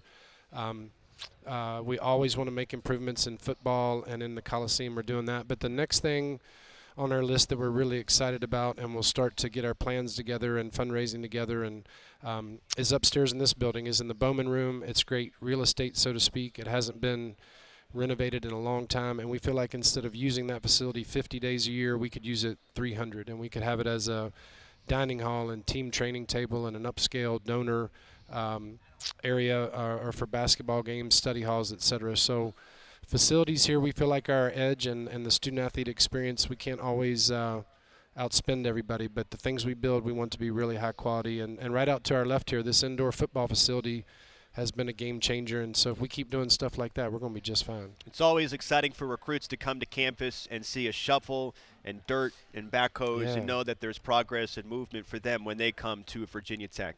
Next thing I want to ask you about is a little bit more 30,000 feet, right? We can go to NCAA, ACC type topics. You know, the big conversation across the entire landscape of college sports right now continues to be, what are colleges doing to make this the best possible experience for student athletes? So as Virginia Tech thinks about that concept, that topic, what are you guys kicking around? I know there was just an autonomy meeting not too long ago. So what are some important student welfare topics that you guys are considering right now? Yeah, the big topic these days is time demands on our student athletes. You know, some balance in their life of being a student and an athlete. And our coaches certainly weren't abusing it. But I am in favor of them having a little bit more time to be a general student that way. But thankfully, I think we're through some of the harder stuff, right? I'm really pleased with the value of a scholarship and the cost of attendance and all the things that we do for them academically, socially, nutrition-wise, spiritually, optional if they would like to do that. But I really like how we surround them and give them a chance for success. And we're not going to make it gold-plated and self-entitled, et cetera. But, we bring these young people here, and we want to do everything we can for them to graduate. And if they can turn pro and make a living, hey, great. If not, like the commercial says, they're going to turn pro in something else. So that's important to all of us, and I'm a product of that student-athlete experience. It helped make me into who I am, and I love paying it forward. So I like to win. I like to build things, do all that. It's exciting, but at the end of the day, it's about the experience those kids have. So that's why I do what I do. Whit, how about the ACC spring meetings are coming up around the corner? Kind of talk about some of the topics you guys are going to discuss. And obviously with that Virginia Tech played in the ACC championship game, it was supposed to be in Charlotte, ended up in Orlando. Kind of what sense do you have on where that game may be next year? Yeah, we have our meetings next week, and it'll be a big one. We'll find out a lot on that topic. In another way, though, I'm pleased that there's not big news to report, right? Like the last few years, there was, scheduling and 8 and 9 games and an ACC channel, and now all of that is settled down and in place. So I'm really looking forward to a pretty business-as-usual meeting. But, yes, we will get an update from the commissioner there on the politics of that, literally and figuratively, and understand where that championship game is going to be. And might have been nice to have it in Charlotte this year, but we certainly understand why the decision was made and supported it. I certainly don't want to put you on the spot in terms of where you think it will be, but I guess the best that you can you take us inside the room in terms of at least what types of conversations you guys have to have, the considerations that the commissioner, the athletic directors, everybody involved, what gets discussed around that meeting room table when it comes to an ACC championship in a situation like this? Well, I don't ultimately know, and that's because last year was a pretty a shotgun kind of wedding thing with Orlando there. So this will be the first time I go through it, but I'm sure the things we'll look at is it easy for fans to get there? Is it a destination? Does it give anybody an unfair home field advantage? You certainly look at the revenues, but who can handle it? Who can put on a good show? And, Orlando, I thought, did a heck of a job on short notice, but I honestly don't know where it will be. I just hope we're playing in it. Yeah, for what it's worth, I do know at least on the women's basketball side of things, it's really difficult. They settled on South Carolina, Coastal Carolina's facility. They went through more than 50 options. So for fans out there, it is not a simple conversation, whether it's at the football, men's basketball, or women's basketball level. Of course, men's basketball is up in New York. But go ahead. I'm sorry. I was just going to ask you, what were your thoughts on the schedule? Because obviously having all the Saturday games, some people love Thursdays. You're going to hear it both ways, I'm sure. Yes. And season tickets are coming up around the corner. Yes, to that's get right. involved on that. Thank you, Mike. Well done. Excellent on that. Yeah, tomorrow. Every once in a while. Tomorrow is we kick off our football season ticket renewal. So if you've been in, we need you to keep going, and if you're not in, we have room for you. So we'll do that. And I'm sorry, the other part of your question, schedule. No Thursday games, Saturdays, though? Yeah, we just put, when you, or maybe people don't know this, when you go to the ACC with your scheduling request, they give you 3. You come up with 3 of whatever it might be, one a Thursday night game or this or that. And they do their best. They don't always meet it. And we certainly didn't say no to a Thursday night game. We just put a little bit higher to have some Saturday games in October. We didn't this year. And it's a pretty beautiful time and a darn good time to tailgate, and the leaves are orange and maroon and all that. So it just worked out that way. We also thought, quite frankly, that the season opener against West Virginia might get moved to a Thursday. So we weren't against it, but that Saturday meant a little bit more to us. And the ACC has a tough job to balance 14 schools and everybody's wish list and who can play on Thursday nights and what is the Notre Dame game do in there. But in general, we were very pleased. I thought they spaced out the games well, and we'll get back to that Thursday night stuff too. I know it rocks in here, and a lot of people like that. But 2 Saturdays in October is really, really special as well. All right, so the last question that I have for you coming up in a couple of months is going to be the next Board of Visitors meeting, which is your opportunity as an athletic department to sort of present the latest and greatest of what's going on inside this building here. So what sort of things do you think you'll take to them when you meet with the Board of Visitors in a couple of months? Yeah, that's a great question. We, we have a quarterly meeting, we being the athletic department, and we're also in there with Student Affairs and the Corps of Cadets, and the Board of Visitors has various committees, and so quarterly we go in, and if they have a topic they want us to cover, we certainly do. If not, it's a chance for us to educate and show and tell and all of those things. So we were just meeting on this the other day. This year we're going to talk, or this next quarterly meeting, talk a lot about academics and how we're performing there, what we want to do nutrition-wise and the Bowman Room. We almost always look at budget, come back to how we focus on the student athletes, and then we'll also go over the drive for 25. So sometimes it's showing real nice fancy pictures of buildings, and other times it's just how are we performing in the classroom, NCAA compliance, all those things. So they've been going well, but yeah, quarterly we got to be on our game, and I like the bosses that we have, absolutely.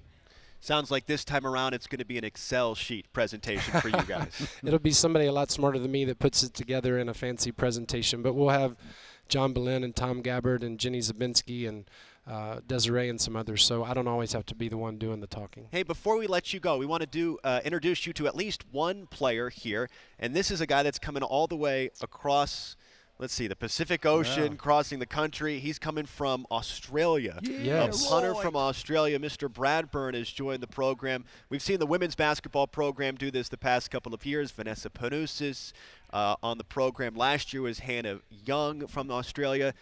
The football team has one now, someone that's been playing Australian rules football, but he had an opportunity as an early enrollee to sit down and talk with, was that you or John that talked with? That was John. John Laser talked with our new punter, Mr. Bradburn. All right, now joined by Oscar Bradburn, the man who has traveled the farthest to join this Virginia Tech football program. Oscar, welcome to Blacksburg. We're glad you're here. Well, thanks for having me. You, of course, hail from Australia. Just take me through the path as to how you're going to wind up in a Hokies uniform.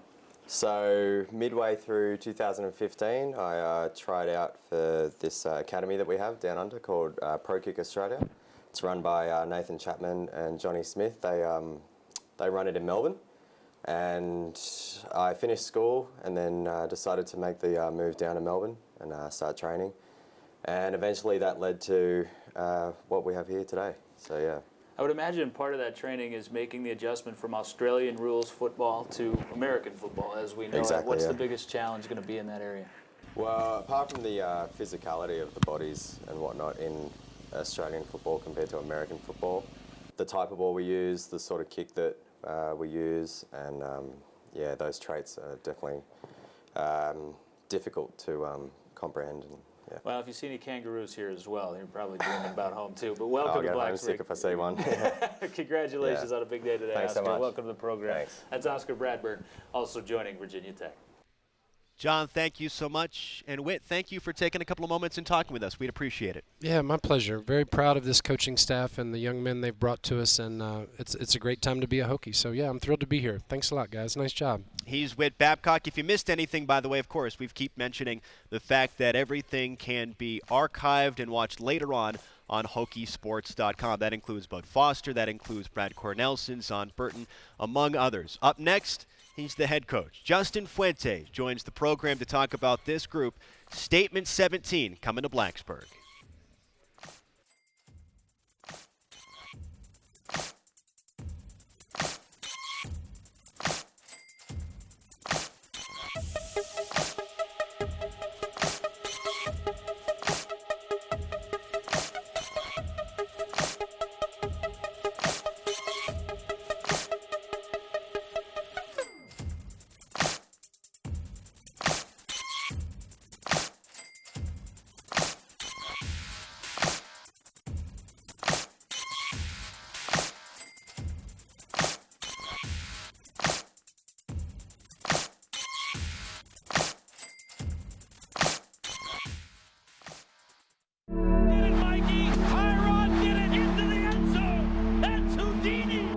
The cross, and it goes in. It's a legacy born in the foothills of the Blue Ridge Mountains.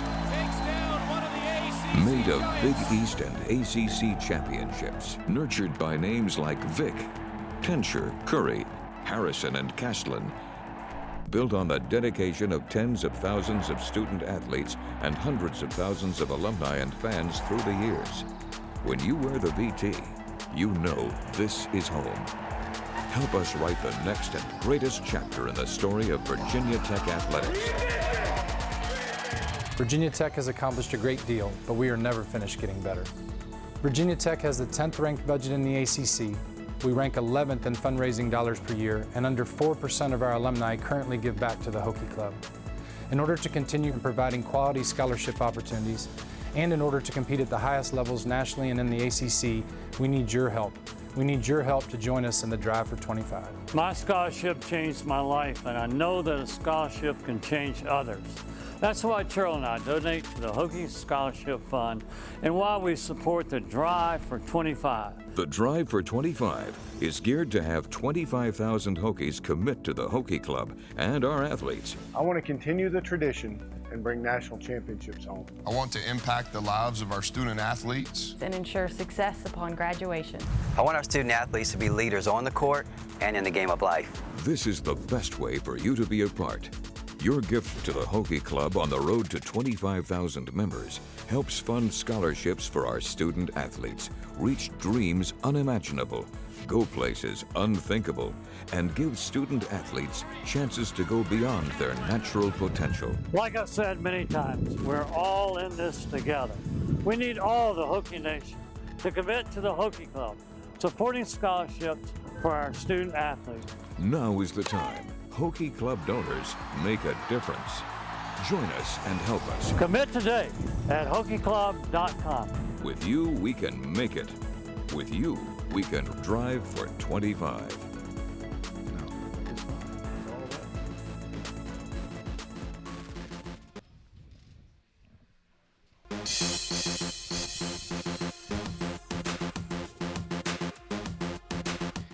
Welcome back to Signing Day Live. It is our closing statement 17 presented by Nissan. My name is Andrew Allegret alongside Mike Burnup and, of course, the head coach of Virginia Tech football, Justin Fuente. Thanks so much for stepping up and settling in because we've got about a half hour with you. That's the longest conversation. Did you agree to this? I agreed to a half hour with you. And then a press conference after. Pete must have snuck that under when I wasn't paying attention. He's good at that. Let's start big picture with you. What are the biggest areas of need that you really feel like you guys were able to address with this class? Well, we have depth concerns. We've made that apparent since we've been here. I think we did a great job touching all the areas. You look at the defensive side of the ball and our front 6 or 7 in terms of creating some depth, some opportunities for early playing time in that front 6 or 7 on the defensive line and at linebacker. I think we really solidified things there. You get in the back end when we're playing a 5-position defensive back defense versus when we're playing only a 4. In order to match up with what offenses are doing now, we added some quality players there that are going to push the current players. I think competition is what you want. You want guys, continuing to push and improve and try and earn that playing time, not just hand it to them. And when you create quality depth and competent depth, your practices are better. Your whole kind of mojo as a team is better because everybody knows they've got to be on point to continue to earn that playing time. You look on the offensive side of the ball, we had to find some slot wide receivers. You look at CJ's did a good job for us this last year, but he was really the only true slot that we had. We had to bring some more of those guys in. Cam played in the slot for us. There's a great chance he may migrate back outside now that he's kind of the veteran returning player. So we needed some of those kind of dual threat guys. I couldn't be more excited about Jalen Holston and the tailback we brought in. And obviously we had some quarterback issues we had to get to and tight end and offensive line, some big guys to block for these skill guys. Yesterday I was kind of kidding you a little bit and said they started playing football around here in 1892 and they had a home and home with St. Albans, went 1-1. So they played football here 124 years, and last year you guys set or tied 10 offensive records. People have been begging for offense around here for years and years. Gerard was a big part of that, obviously Bucky and Isaiah Ford. So it's a lot to replace there. So just kind of your overall thoughts on that process and getting some guys to kind of help out replacing them. Sure. I think, there's 2 people that deserve credit for that. One, our coaching staff and our players. Our coaching staff did a great job putting those kids in positions to succeed, crafting the offense around their skill set, which is the most important thing. That's the hardest part of coaching is evaluating what you're good at and trying to put those guys in those situations on a consistent basis. And I think Coach Cornelson and the rest of the offensive staff did a really consistent job of that throughout the year. And ultimately, the guys made plays. Gerard played at a high level, or what guys on the outside did a good job, and Sam was kind of the leader of the pack, did a great job. So we have huge holes to fill, or shoes to fill, I should say.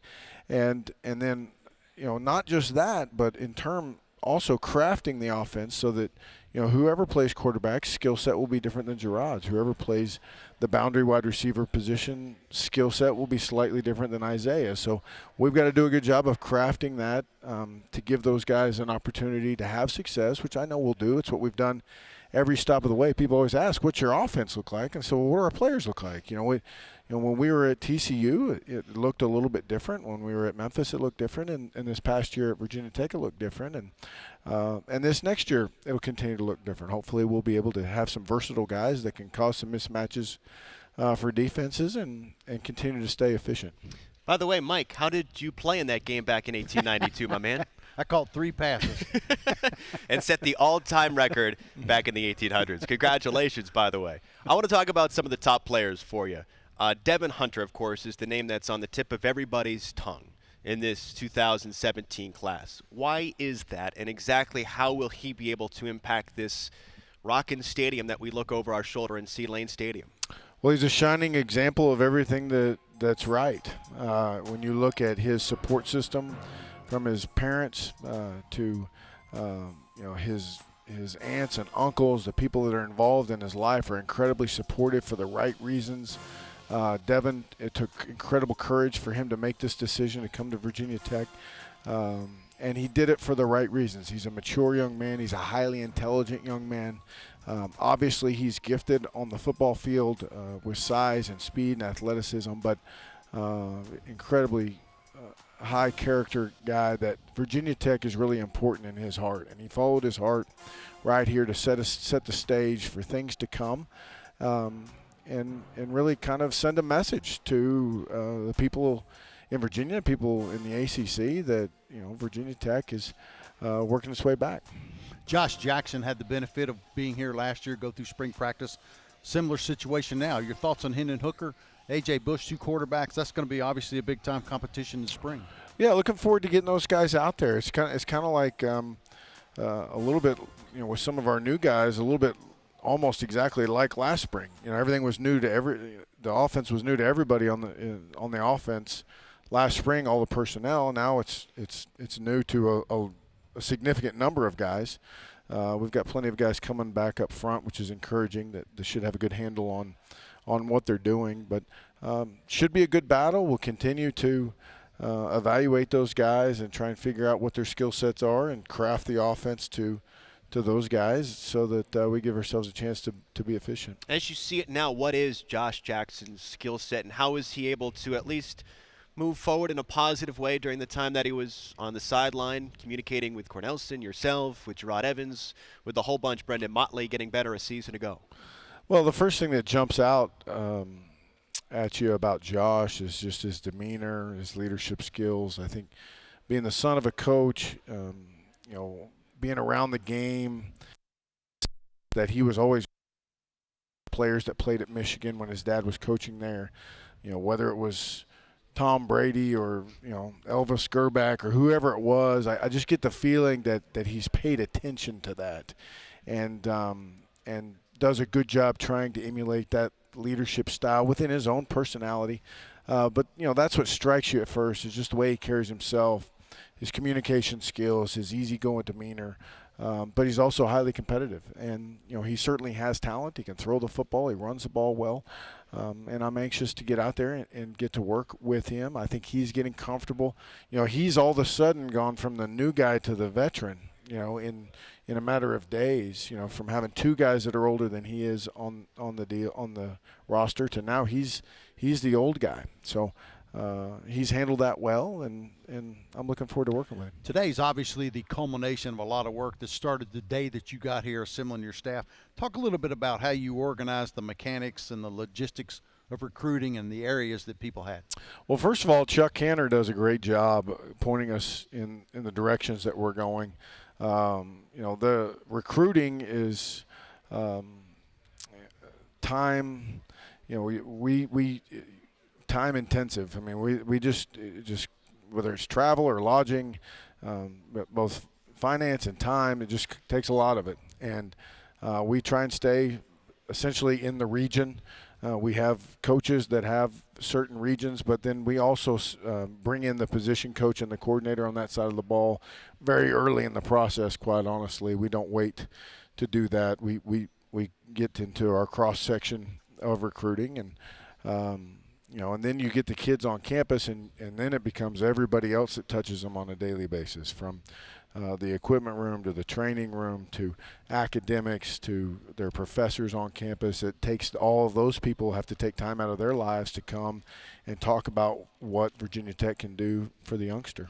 All right, so I want to talk about some of the actual players that are coming in. We mentioned Devin Hunter so far, but I want to be able to take a look at some of the highlights and get your thoughts on the tape and why you brought them into Blacksburg. I want to reset to some of the ones we've talked about before, and then we do have some new ones we want to touch on as well. But let's start with the guy that you brought up out of the blue without being solicited. That was Jalen Holston, the running back, a couple of moments ago. A young man from Stockbridge, Georgia, 6 foot 220, had more than 3,000 yards, 30 touchdowns in his career. Why was he somebody that came up so prominently for you? Well, we felt like he was a great combination of explosiveness, and balance, and size. On top of that, when you're around him, you can't help but fall in love with the kid. Just a great family. Jalen is a very serious student, very accomplished student.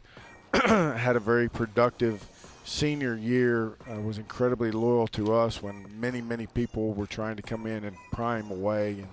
And we had him up to Blacksburg a couple times and got a chance to work with him and hang out with him, and I just can't tell you how excited I am that he's decided to be a Hokie.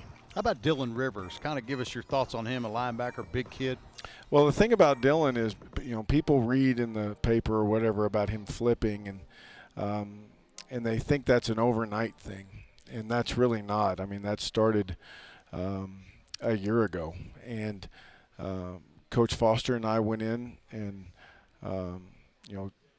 got Dylan and said, Dylan, will you please give us a chance? That's all we're asking. And he said, absolutely. And over the year, we built a relationship.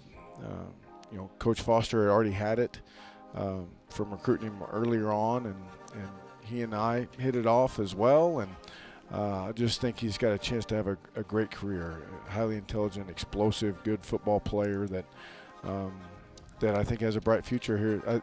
To me, that's a guy that was born to play linebacker in the lunch pail defense at Virginia Tech. I mean, when you watch him play and you're around him, you just feel like it's a perfect fit.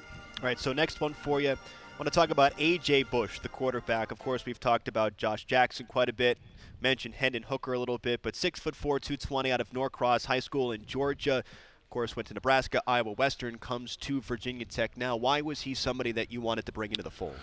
Well, my biggest thing, and I heard AJ earlier talking about this with a couple other people, was my biggest deal was I wanted to be very cognizant of who we brought into this, because I knew we were going to be sitting here with Josh Jackson and Hendon Hooker as two young quarterbacks sitting in the quarterback room. I wanted to make sure whoever we introduced into it was the right type of person, first and foremost. And I did quite a bit of research on this young man, and the places he's been, the people just think the world of him. He is a very, very good athlete. He originally started at the University of Nebraska, and at one time was considered the heir apparent to their Tommy Armstrong, their quarterback, and they had a coaching change and some philosophical changes, all those sorts of things that happen, and just really enjoyed the kid. I think he's got a great skill set. He's got a lot of development that we can improve him with, I think, and have a chance to go compete for the job.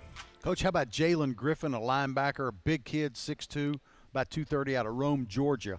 What are your thoughts on him and how do you like him? Really excited. Another guy that, it's amazing when you see the recruiting process and you see kids commit and you see kids focus on their senior year and just worry about playing football and stay true to it and don't get distracted. They have great seasons. You know, they're happy. You go on their home visit and it's a celebration, and there's none of this angst and anxiety that often comes with some kids and how they handle recruiting. And Jalen is no exception. His team won the state championship.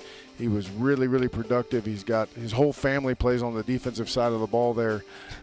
Just loved the home visit there with all his brothers and one little sister that is quite a basketball player as well. But I just think he's got a bright future. Another guy that many people tried to get in there, and he stayed true to us. A very loyal family that I'm glad they're Hokies. All right, so these are some of the players that we have not touched on just yet. There's Jalen Griffin. Now to Nathan Proctor, a defensive end from Indian Head, Maryland, 6'3", 230 pounds, went to Lackey High School. Why was he a guy that you wanted to bring into the fold? Well, Nate's just a kid that's got great size and athleticism. His best football is in front of him. He has a tremendous amount of talent. His family is very close-knit, and we really hit it off really well with them. And his mama, Regina, has done a great job with Nate. And as you can see there, he's got great size, can really run. And he is getting bigger as we speak. From the end of his season to signing day, he's gained 15 pounds.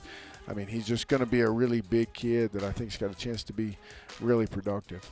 Obviously, you can never get enough linemen. And talk a little bit about Jabril Glaze, a big kid, 6'4", about 270 out of Tampa. Yeah, Jabril is a big physical interior defensive lineman. We felt like we were in pretty good shape in the short term on the interior defensive line with Ricky and Tim, but obviously we need to plan for the future. We feel like Jabril is a guy that's got that explosiveness. He's got really long arms. For a guy his size, and that can sometimes be pretty advantageous for an inside or interior defensive lineman. Good quickness and explosiveness. All right, so before we finish off with what are 4 players that have the potential to really block for Virginia Tech, 2 on the offensive line, a couple of tight ends, we have a couple of Twitter questions that we want to get to. We've had the opportunity to touch base with you, the fans, throughout the course of this program using hashtag Statement17. So, Coach, here's the first one that we got for you. You've been in Blacksburg 14 months. How you liking it? It's been great, and most importantly, my wife and kids are really enjoying it. My girls are happy in school. We love where we live and where we work. And I'll tell you this, people have been incredibly just polite. When you live in a little bit smaller community and you're the head football coach, I just can't tell you how many times people have been incredibly respectful and supportive of what we're trying to do and how we're trying to handle the transition. And it's just been really easy. I've really enjoyed it. By the way, does it remind you of your hometown back in Oklahoma? Does it share some similarities about the friendliness, the warmth, the down-to-earth aspect of it? Well, Tulsa's a little bit bigger, but I think some of the core values, if you will, part of the reason that I was drawn to this place is because I believed that many of the things that had been going on here for a long time were in line with the things that I believed and were trying to get accomplished at other stops along the way or other places that I'd lived my life. So I felt like coming in that it was going to be a good mesh, and it certainly proved to be true. Did you feel like coming in, too, that this was a team and with the recruits that you brought in that you could win 10 games and win the Coastal Division and challenge for the ACC? Well, Sam Rogers asked me towards the end of the year, he said, Coach, when did you think that we had a chance to be special or, that this group would be really good? And, for me it was the first day of two-a-days. When I saw us practice on the first day of two-a-days, in reference to the last day of spring, the improvement that those kids made on their own throughout the summer, both physically and mentally, handling the schemes and the weight training and all those sorts of things, it let me, when I saw the improvement they made between the last day of spring and the first day of two-a-days, I thought this is important to these kids. Like, they proved it to me, and we may have a chance to have something pretty good. All right, so second Twitter question for you here, Coach. It's finally finished for now. What's the first thing you and your staff will be doing the minute that this show ends, and probably the rest of your staff is doing currently? Mostly probably reintroduce ourselves to our families, go hang out. The coaches will take a little bit of time off, and when we are in, we'll work a little bit more normal hours, kind of like normal people. I love the next step. The next step is our winter training program, and we typically operate a little bit earlier in the morning and try and get home in the evening time to see our families during that part of it. But the cool thing about coaching is when you get tired of one thing, you get to move to another. So about the time you've had enough recruiting, signing days here, and then you get to worry about winter conditioning and that sort of stuff. About the time you've had enough of that, spring ball comes up. And about the time you've had enough spring ball, you get to go on the road and spring recruit. So it's kind of a nice little cycle there, and we're looking forward to the next phase. You mentioned that real quick, Andrew. Sorry about the fact that the time between spring and two-a-days. You got to give a shout-out to old Big Ben. Man, he does a heck of a job. Well, he just does an incredible job. He's the best in all of America, and I believe that with all my heart. He's got a great staff, but the way that and it's not just about bench press. It's not just about how much you squat. It's about total development, and the way that he continues to teach our culture on a daily basis is second to none, because it has to be a singular message, whether it's offense, defense, special teams, weight room, training room, whatever it is. It has to be a consistent, singular message. And not only has Ben incredibly talented in terms of physical development, he also does a great job in his own way conveying the same messages that we're trying to convey on a daily basis. All right, so we've got about 5 minutes left with the coach, and let's finish with the guys up front. If these guys don't block, not much else matters on offense. So we begin with Christian Darrisaw, an offensive lineman from Upper Marlboro, Maryland, 6'4", 299, out of Riverdale Baptist High School. Take a look at his tape and tell us what you think, Coach. Sure. I'm really excited about Christian. He's got a lot of development left to do, but he's got a great body, and he can really bend and has some natural violence to him. I think he's going to have a chance to really develop into a good player. I'm excited about him. We've got an interesting situation.